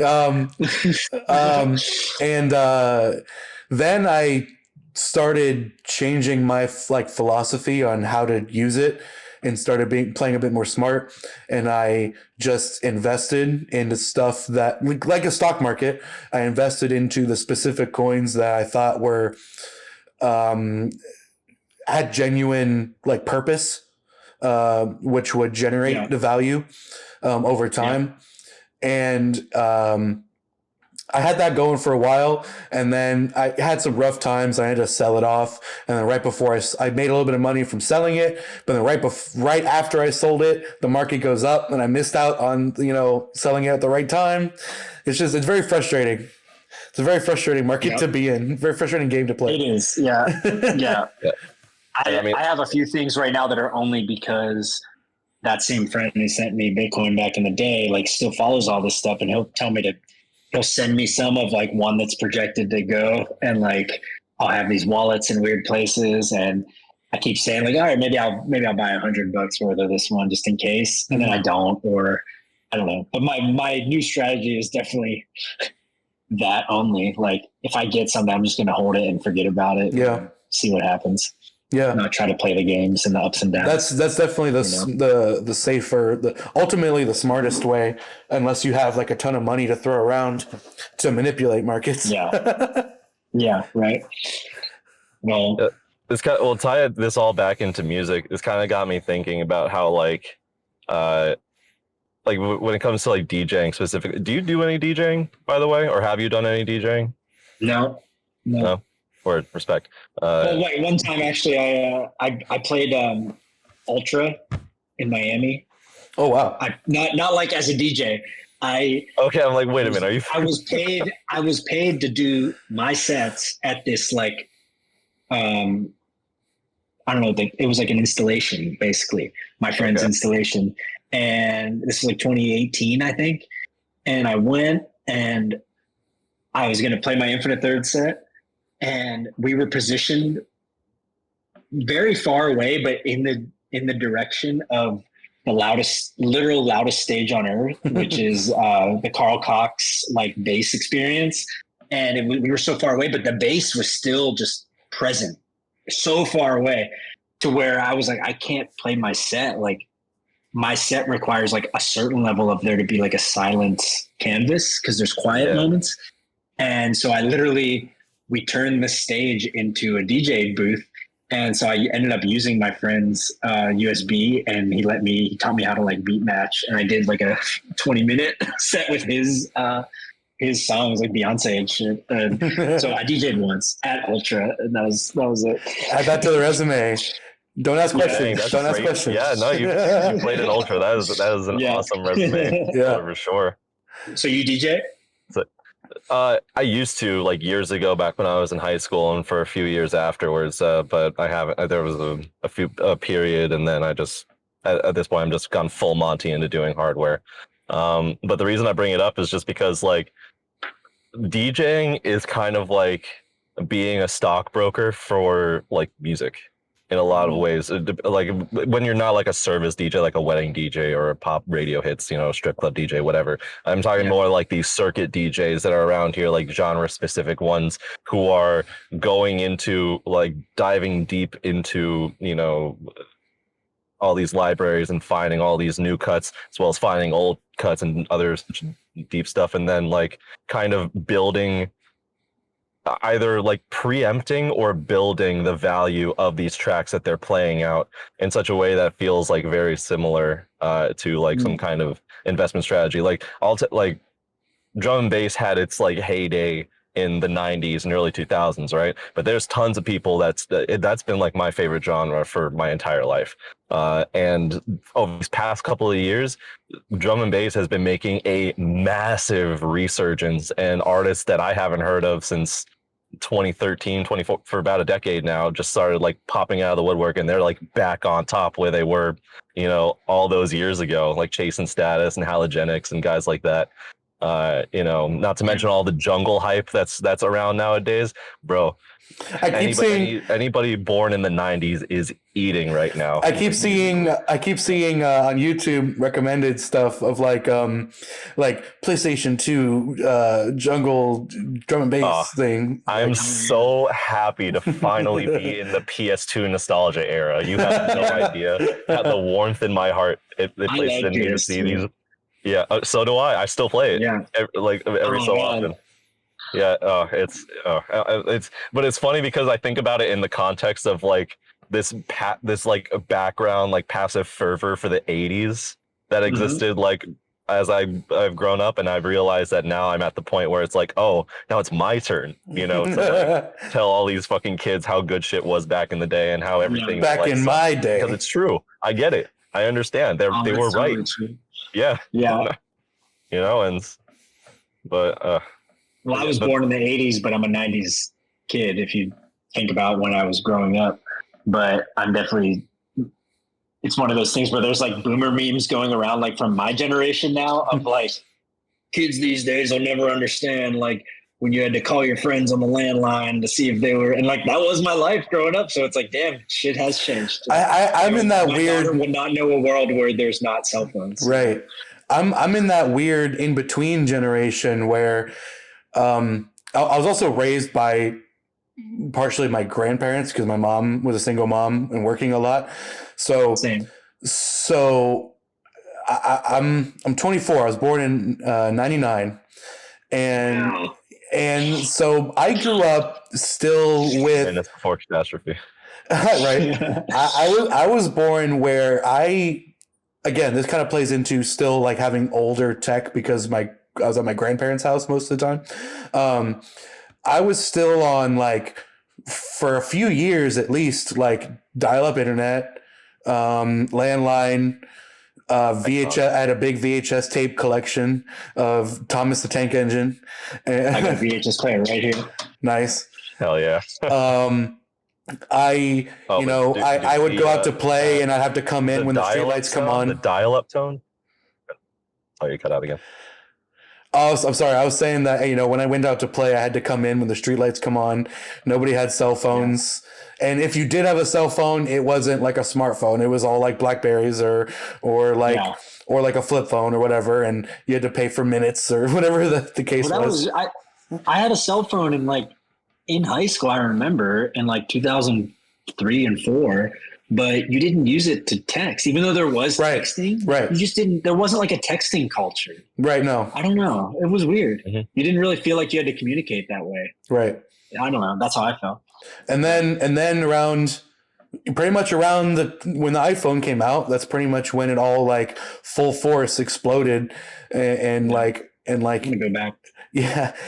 I brought this up recently. I forget who we were talking with, but I felt like there was a massive shift in like culture where internet culture and like real life pub culture kind of fused into one around like 2012.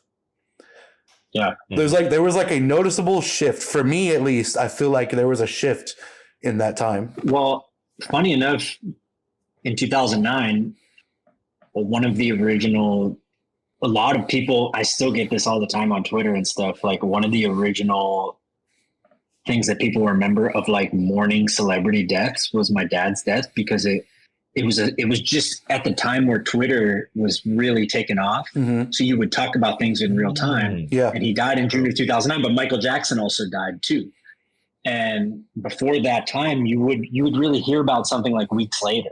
You'd be like, oh, did you hear that Ed McMahon died or whatever? And like, you'd be like, okay, cool. Like it would be something that spread over time. But it was like people remember my dad as like, wow, celebrities are dying and we know about it. Michael Jackson, Farrah Fawcett, Patrick Swayze, like, and then to the point where South Park even did the episode that year, Dead Celebrities episode that my dad is in.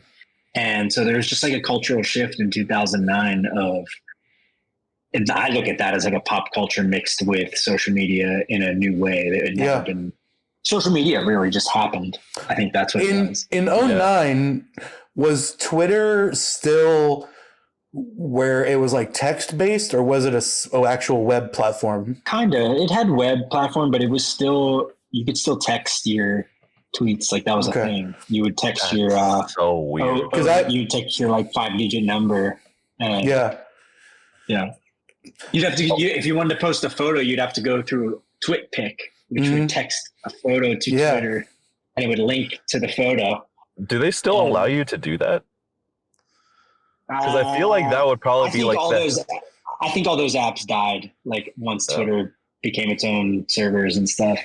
When smartphones took over and you could actually... If you could still like text a tweet or an X, to X or whatever they want to call it nowadays. If I you, don't call it that. yeah, because me neither. That's the thing. It's like I would be far more likely to interface with this thing if I could do it from the safety of my SMS box and not have to look at any other part of the website. I can just pump my bullshit out into the ether and let the internet do what they will with it, and I don't have to look at it or think about it. Interesting. You should check if they have that. I don't know if they do. Yeah. I'm sure there's I feel something. like a lot of people could Because benefit they from shut down all the third-party apps that were like TweetDeck or whatever. That Yeah. you can manage. They closed off their API access. Yeah. Yeah, it's probably not then. But yeah, I was on Twitter back in right after that fire, so April of 2009, and then by chance, my dad died in June of 2009, and I broke the news of my dad's death before anybody knew. So they were screenshotting my tweet on like CNN. Oh wow. So that's another reason why I think Mm. it was kind of viewed as this like the first like celebrity death that happened in this era, because everyone knew when Michael Jackson died, like it was a normal thing. But when my dad died, it was like we wouldn't have known until we would have known. But I said it, and you would literally have screenshots on the news. I think it's Alyssa Milano. Yeah, the actor Alyssa Milano like retweeted me that day, and it was inconvenient because I was getting all my tweet notifications on my BlackBerry, and I was like dealing with the wake of my dad's death. Oh But man. my BlackBerry was bricked because it was getting hundreds per Oh minute, shit. follows and likes, and I was like, oh fuck, and I couldn't shut it off. So that's how I actually have a Twitter following in the first place, is that like all these people followed me on that day. But it's just like a weird phenomenon of like, that was a strange time because I don't think, I mean, Twitter was new. YouTube was what, 06, 05 maybe? Oh 05, I think. Yeah, because I remember being in college and you like kind of knew what YouTube was, but not really. And yeah, so My introduction to the and Facebook was just college before that. I don't know if you know that. If you Yeah. know that. Yep. You had to have a college account. my Can I introduction to the internet as a whole was, I believe, like 07. I was 7 years old, and my grandma wanted to put me on Facebook to get in contact with like other family and stuff. And back then, like nowadays, I think that's a terrible idea to put a 7-year-old on the computer like that. But back then, I feel like there was a little bit more innocence to it, where to a degree, where like connecting with family through Facebook, it was like more of a blissful ignorance. blissful ignorance. Yeah. Yeah. It was, yeah, that's a better way to put it. Where like it was, it's also like, well, yeah, that's definitely a better way to put it, because I very rapidly from Facebook started discovering other stuff like YouTube and whatever. Well, you're not even in the time of when I was on the internet in like 2003 and 4. We were on shit like Rotten.com, which was like gore and Yeah. just like really bad yeah. things. No, So it was Yeah. more of a free for all of like, you would download illegal things and it would just be like, what is going on? Why do I have access? That's why. Whereas like maybe in your time, Facebook was a safer bet than Well, yeah, Facebook, I think itself was a little bit more. Facebook itself was a little bit more. I don't know. I don't know how to it describe was it. just limited. It was was just more like limited. slow and limited and chill. It was like you didn't have much to do. Now it's like there's 5 things happening on the screen even when you're not doing something. Like, Yeah. The Facebook UI is so cluttered, and like I don't understand I'm what looking anything at it right is. now. There's stories at the top. There's the feed, contacts over here for chat, all your pages you run, and then over here there's like 10 options for like apps. And I don't even events. use it. I got It's off of there a ridiculous. long time ago. Yeah, I use I, it for events. So. Well, that makes sense. The only reason I use it is the marketplace. Yeah, I Facebook check in and Marketplace is like. I don't trust to- Facebook Marketplace. I can't do anything on it. Well, you have to make sure that anything you do is in person. Like, never ship anything or do anything Yeah. like that. Everything I've done has been we meet at a place, I test the gear, I give them a Do you- quarter of what it's worth, and they walk away happy with it. Yeah. Do you I used to do remember- that, you know, yeah. Do you remember when we were at that HQ show, HQ event thing, and we were browsing Facebook Marketplace, because I was looking for some cheap gear to kind of upgrade the podcast setup, and I found somebody selling a Rodecaster, the Rodecaster 2. which if you don't know, is just an interface that's basically purpose built for podcasting and streaming and stuff. And they, you know how people do on eBay and Facebook Marketplace and everything. Well, they kind of give an ambiguous idea of what they're wanting to get from you, like price wise. Sometimes they don't list, they don't actually list an asking price. Sometimes it's like best offer. I was I was kind of half trolling and half testing the water. I sent them, how about $1? And then I waited, and like they responded like a month later, hit me with, how about $600? It's like, I want to ask you, I want to pivot just a little bit since we're on the topic of social media. When, and I'll only dwell on this with however much you're comfortable talking about it with your dad. When that all happened and like his death became so widely known, and that like public grieving kind of set in at the same time, did that feel weird to you? Did that have because I can see it going a couple of ways, where either you feel maybe comforted that other people are sharing in that grieving with you, but on the other end, I could also see it being kind of like, you guys don't deserve to feel this way when I actually knew him. You know, how did that go for you? Yeah, not much of the second part. Like that's not really the thing for me. But there is an element of like, it's weird. I don't know if you've ever followed anyone else who is like the son of someone or the daughter of someone or the parent of someone that died, like that's famous. Inevitably, the internet is so fucked up that they're going to get harassed. And like I had people that, and for as much love as I got, there was maybe like 5% of people that just decided to like say horrible things to me. And like still every once in a while you'll get trolls, but it's a new world now where like you expect trolls. Yeah. Back then it was like weird that people would choose to like say something really horrible to me if they were going to interact with me.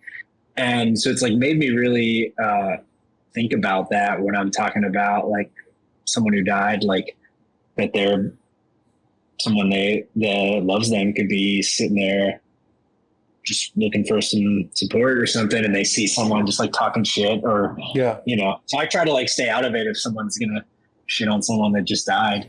But yeah, so that part I don't like and I didn't like, but there's always been more positive of like, it's cool to have people. I don't know if you guys know that I have a website called billymays.org. It's sort of I heard about it. It's a tribute site. Yeah, it's a tribute site. It's a nonprofit thing, and I've done a couple fundraisers where we've like raised money for causes with various like merch and stuff like that. And but if you go to it, the funny part, the part that I'm most proud of is there's a section of it that's called a digital museum, and the one section is just tribute art that I've found and that people have sent me over the years. And then the best section is the memes section where I just collect memes that I've found. I need to look at this. There's a whole, just you can scroll through hundreds of memes. Is just references to my dad. Is one of them because like the one of the most like common memes that you see whenever famous people pass away is the like at Heaven's Gates. Yes. And putting their and your dad was like one of the first ones.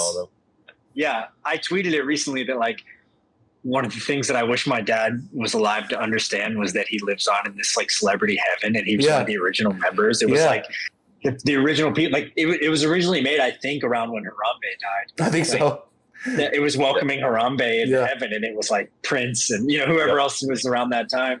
And like the fact that my dad's always in it, like I love that so much. And I saw one recently that's like hundreds of things that are dead, and not just people. It's like brands and things, that products, and just things that have like like companies that have gone under. Like I just love it so much, and it gets absurd when it's just like a giant sky. It's like a just mural, all these- like a giant With mural. Billy Mays as like an yeah, archangel. and you can always like, see him. And Yep. and you know, sometimes when I'm looking for these memes and stuff to add, I keep track of like I search Billy Mays on Twitter, Mhm. and I'll find people mentioning or posting, and like I'm assuming that's how you found Inevitably- my tweet. yeah, that was it. And yeah. that's how we That was it, connected. Yeah. So, but like what I notice is that every time someone dies around that time, and I do one of those searches, there's tons of people that are referencing that my dad is in somebody's heaven post of that person going to heaven. So they're like, the reply says, not Billy Mays in the fucking bottom left corner or something. Yeah, it's almost like that's a go-to comfort thing. It's like he's with Billy Mays now. Yeah, yeah. That must be because you're saying like because I have seen a lot of people who are like the sons or like even tangentially related to people who are famous that were getting like shat upon and harassed and all of that.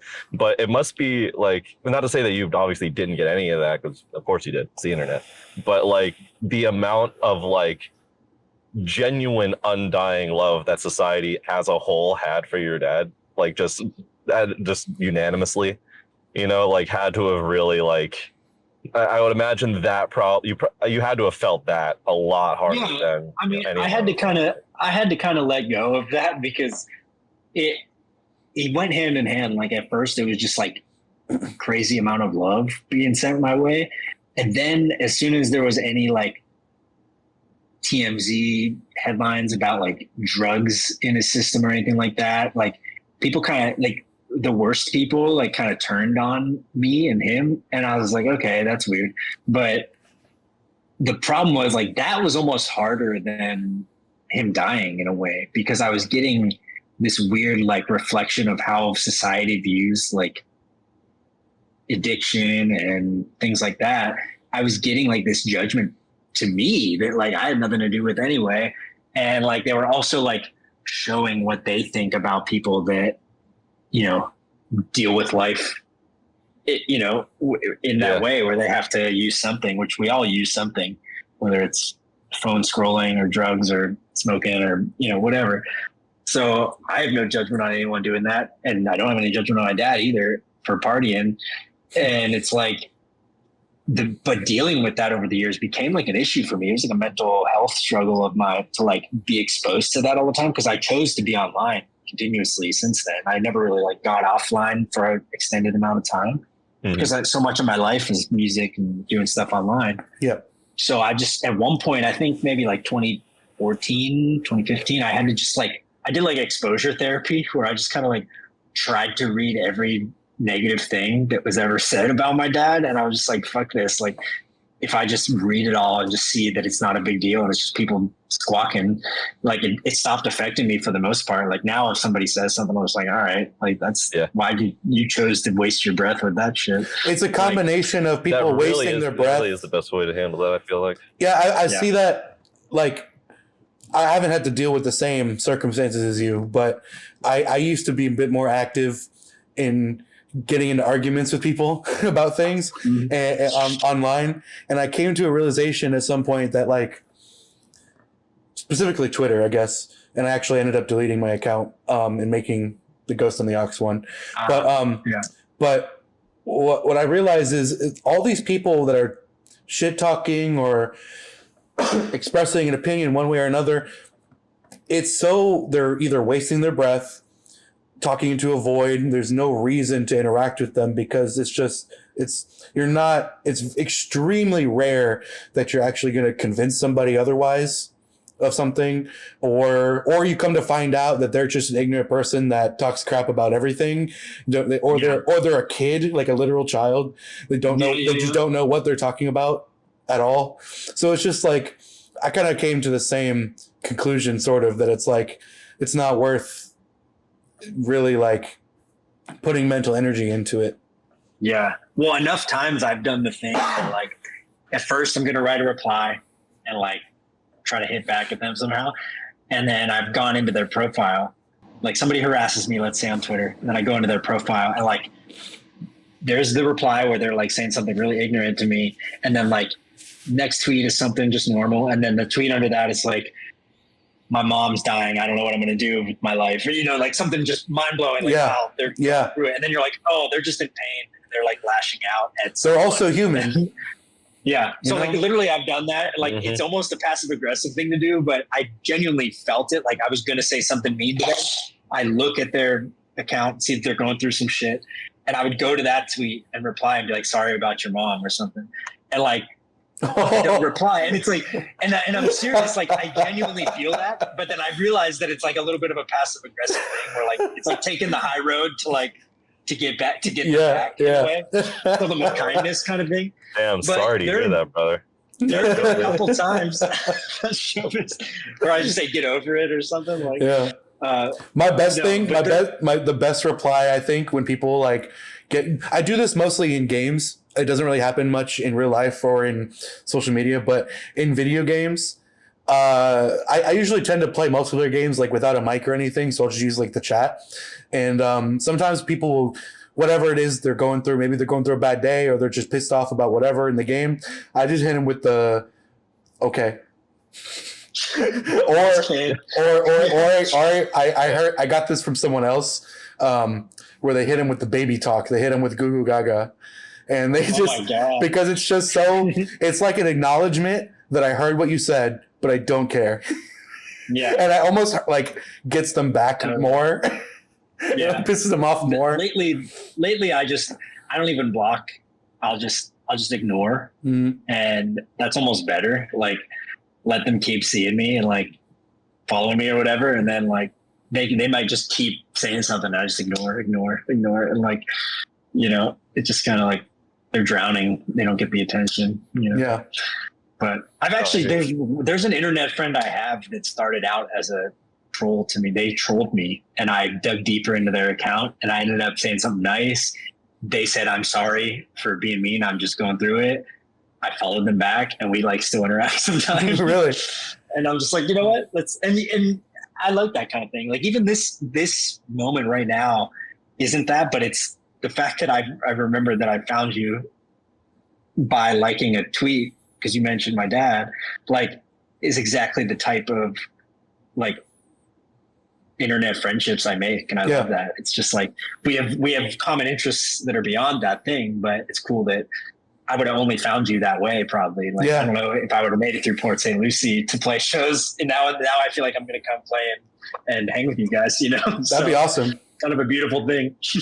Yeah. What's funny is what brought about me tweeting that was, I kind of treat Twitter as like just a place to shitpost stuff that isn't really, I'm not trying to be provocative in like a political sense, like people are a lot nowadays. I just want to be like throwing something out there that's going to make people laugh or just off the wall. But I sort of try to pretend that it's not me because it's the podcast doing it, not me. Yeah. But I saw that, I tweeted that because I happened to find, again, YouTube algorithm really going crazy. I stumbled upon a YouTube video of somebody, I don't remember who it was, who went and bought a bunch of like maybe 5 or 7 different products that your dad had promoted in commercials. He went and bought them all and made a video of him testing them. And then what came to mind was like, man, if he was around these days, just like with the age of both social media and YouTube and podcasting and stuff, I feel like you would definitely see him on like making the circuit of like shows that like want to talk to him about his life and stuff like you see that with everybody now. Like everybody does that.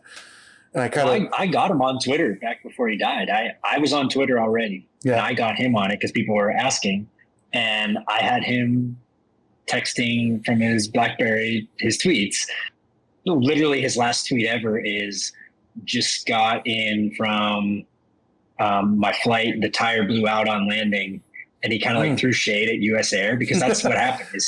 It's a Final Destination type situation where he was on a plane coming back home. The tire blew out. The suitcases came out and like went everywhere.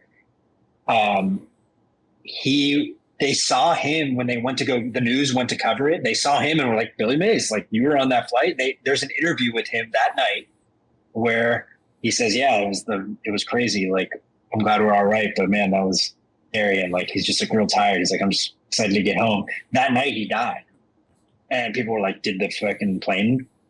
Did something hit his head? Like people still think to this day a suitcase hit him in the head and that's how he died.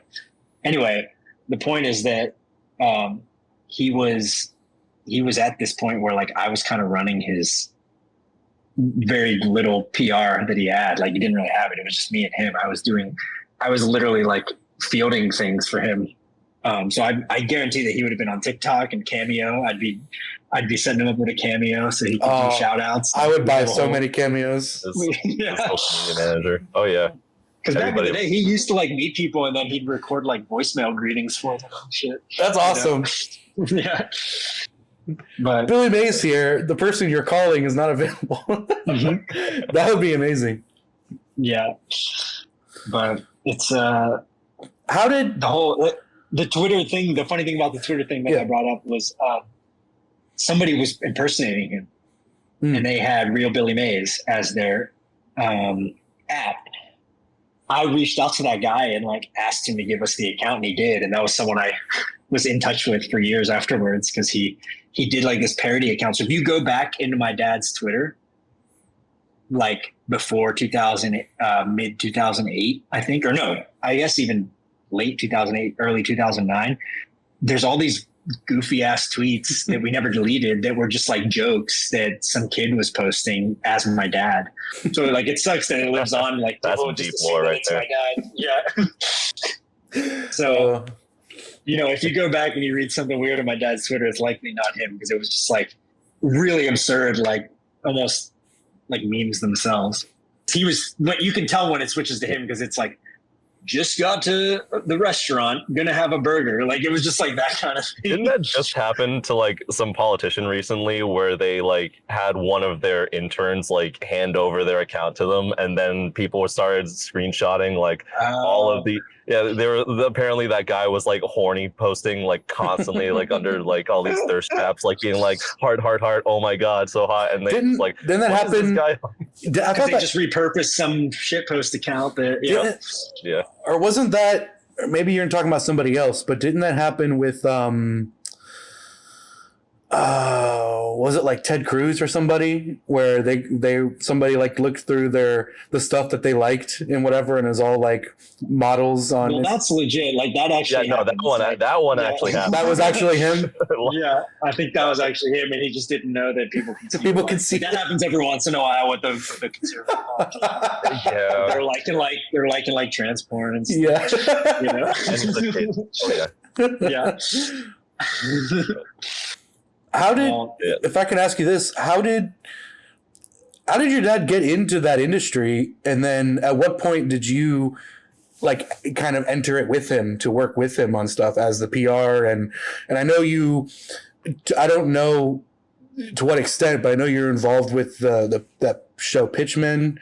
And like, what was your role in all of this? And like, what was that like?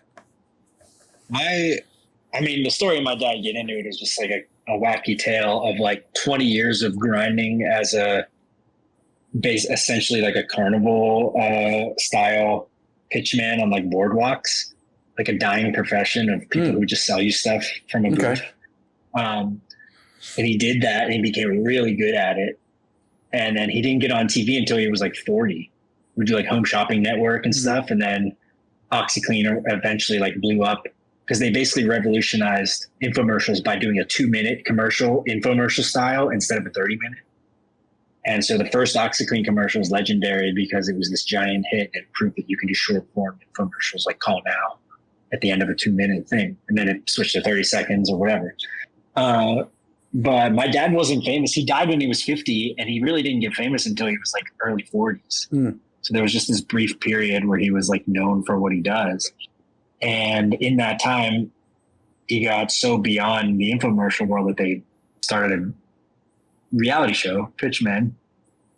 Discovery Channel picked it up, and it was a huge hit. And the timing, What's that? Can you explain Pitchmen? Because I'm kind of Yeah. ignorant because I didn't know about that show until, like, I only heard about it recently. I didn't know about it. People kind of call it like the precursor to Shark Tank because Okay. if you know what Shark Tank is, Yeah. like it was that they would just follow it in sort of a docuseries kind of way, but there was this element of will the product sink or swim kind of thing to it. So it was based on like an inventor brings their invention to my dad and his business partner, and they would try to take it to TV, and then at the end they would share the results of like was it a hit in the test market or whatever, and how much money did it make, and that was the show basically. So it was sort of like there was this like odd couple nature to it. It was about my dad. Like my dad was like the star power of it, and then his business partner is the current OxyClean guy, the British guy, Anthony Sullivan. Mm-hmm. And they were kind of like director and talent most of the time. Like Sully was like the producer, and my dad was like the talent. So that was the team. But they had this like competitive, kind of like funny, comedic way of interacting that was, I think, what made the show a hit.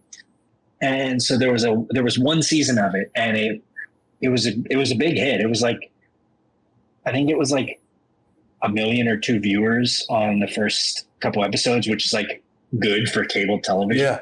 And so they were definitely going to do a second season, but the week before the season finale aired was when my dad died. Mm. So I remember being in Pittsburgh the night before the funeral, and they aired the season finale as is, and they did these little tribute in memory of before each commercial break. So we're all sitting there at the bar drinking and crying about it. But I was in it because I was a production assistant just beyond Pitchman. I was just working on his commercials in like a Nepo kind of way of like, my dad brought me on set to hang out, and he asked the main guy, the production manager, to like put me to work. So they're like, all right, we'll try him out. And I would like paint walls and help with set stuff. And they were like, actually, he works kind of hard. So like, we'll have him as a PA. And so I literally had a career before I became a musician. As my career, I was doing this. I was a production assistant on commercials, and not just my dad's commercials, like any commercials. It went beyond like I networked through the Florida film community beyond what I was doing, but it overlapped because when they started filming Pitchman, I was just working. I was getting paid to work on these sets, and so you'd see me in the background of Pitchman a lot, and to the point where like I think it's episode like 8 or something. They did an episode like about my dad and me and my grandfather, and they kind of flipped the switch. They kind of flipped it where I directed a commercial for my dad where he was doing a local pizza place commercial that was his brother-in-law's pizza place, and I directed it. So anyway, there's a couple moments in Pitchman that feature me, and I'm like 20 at the time, and that's the extent of it. Pitchman then failed because they tried to do a season 2 without my dad, and it just went in all these weird directions. I was part of it, like, kinda, and they canceled it within like 5 episodes, I think. And it just, you could tell it just like wasn't the same energy, and it wasn't right. So, you know, cut to later, like Shark Tank happens, and like it kind of was like they took the very basic of what was going on in Pitchman and made it like a competition show. It worked. Now Shark Tank's like everywhere. But Pitchman was also fun because it was also like what made my dad like more famous in that time. Like it solidified that he was like beyond infomercials. So he started getting work where he did an ESPN commercial. Okay. He did he was signed to be the Taco Bell spokesperson when he died, which is like my biggest what could have been.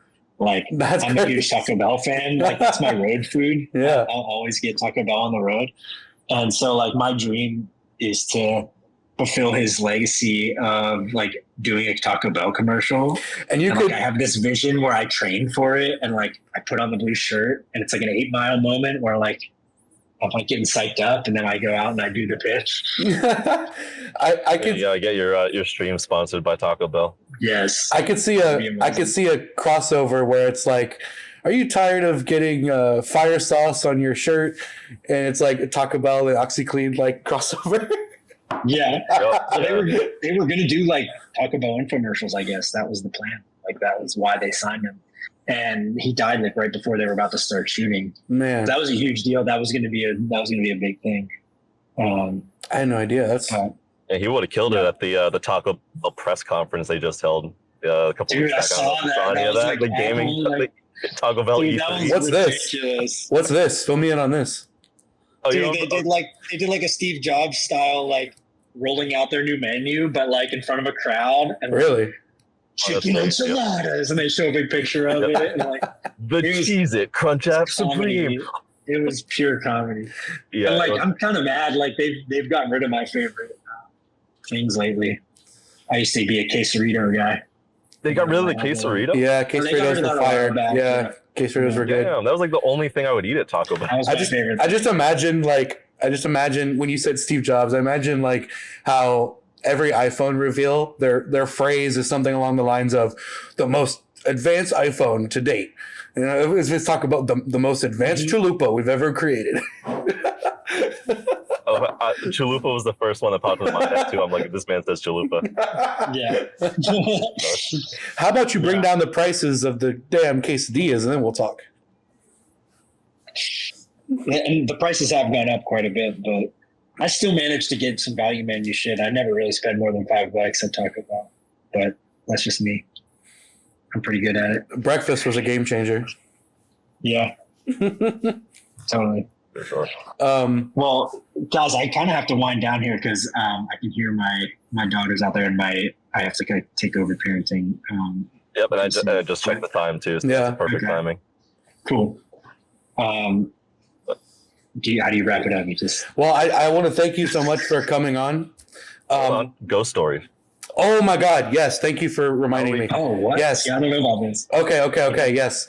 We almost wrapped up without that. Okay, so on this podcast, it is a bit of a tradition that every guest I ask, do you have any significant experiences with ghosts or the paranormal or aliens or visions or anything supernatural that you can't explain? Damn, I wish I would have prepared for this. I probably have like countless things I could share. The one that comes to mind though that I just thought of recently, it's kind of awesome, and I don't really know how to explain it, but I met these people in Tampa who are like an extended family group that kind of meets for dinners, and somehow I ended up like being friends with them, and they invited me to their dinners, and it was cool. Like I went to the first one, and one of the people had like a young child, like I want to say like 5-year-old child, and they were like, "You seem so familiar. Like, I feel like we've met you before." Like it was just kind of the serendipitous like flow thing.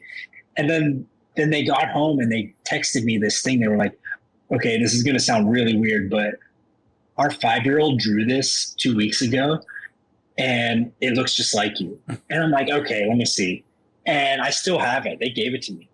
It looks exactly like me, beard, glasses, hair, and there's fire all around, like something's burning.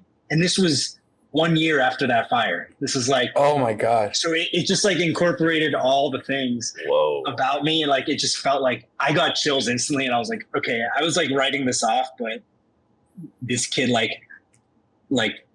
predicted that I was coming into your life or something. He was tapped into something. Yo. That's what comes to mind because I still have it. And I was like, this is, I cherish That's a good it. one. It's like, this is amazing. Is it easily accessible? Could you show it? I was thinking about that, and I think I want to say that it's in my like memorabilia bin that's out in the shed, so it's not quite accessible. It's okay. Don't worry about it. I'll send it to you anyway if you want to see it offline. We'll post in the video and post.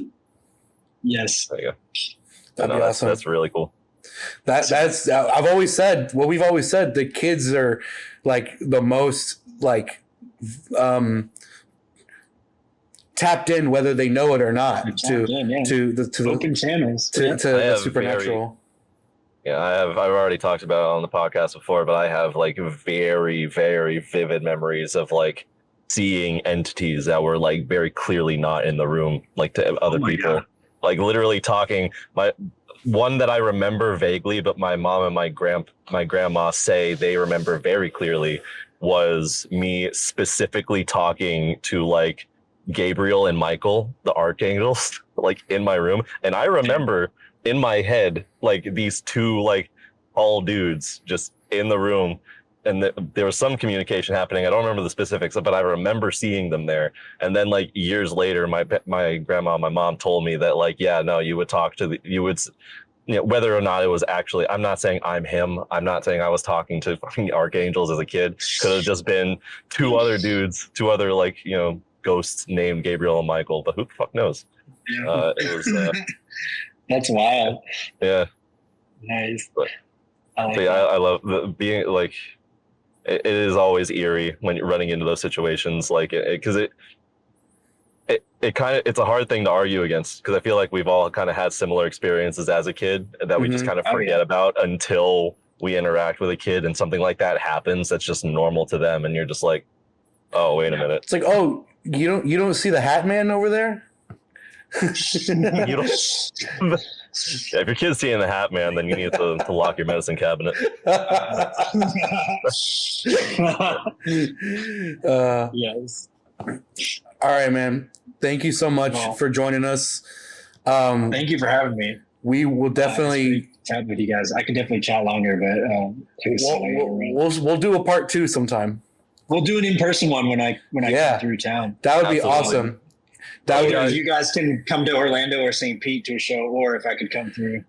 either way. Spice Latte. Either way, and, I've been trying to get like a good roster of people together to do live hardware stuff. Right now, it's just me, our friend Dustin, and like one other person that I know, like way down in West Palm. So I mean, okay. if you're down for that, obviously there's no like date or anything. Like I am planning to. Is Port St. Lucie? Is it closer to West Palm? You're saying where is it? Sorry, I'm not familiar exactly. So West. So it's actually like probably like what, an hour, a little over an hour north of West Palm. Yeah, pretty much. And what else? Like what? So it's kind of it's north of Jensen. It's Fort Pierce, Jensen Beach, and Stewart. It's right north of Stewart. Oh yeah. Okay. But so like you are convenient to Orlando in a way, like. Yeah, I'm 2 hours. Just hit the turnpike, and you're in Orlando within like an hour. Yeah. Okay, cool. Where I'm at. Well, that's probably the closest place I'll definitely play this year is Orlando. Like I'm planning to do a little Central Florida run, because I always do St. Pete runs, but I don't always go to Orlando. But it'd be sweet to meet up with you guys. Absolutely, that'd be awesome. Love to hear you. Would love to actually hear you live. Yeah, awesome. Yeah, that'd be awesome.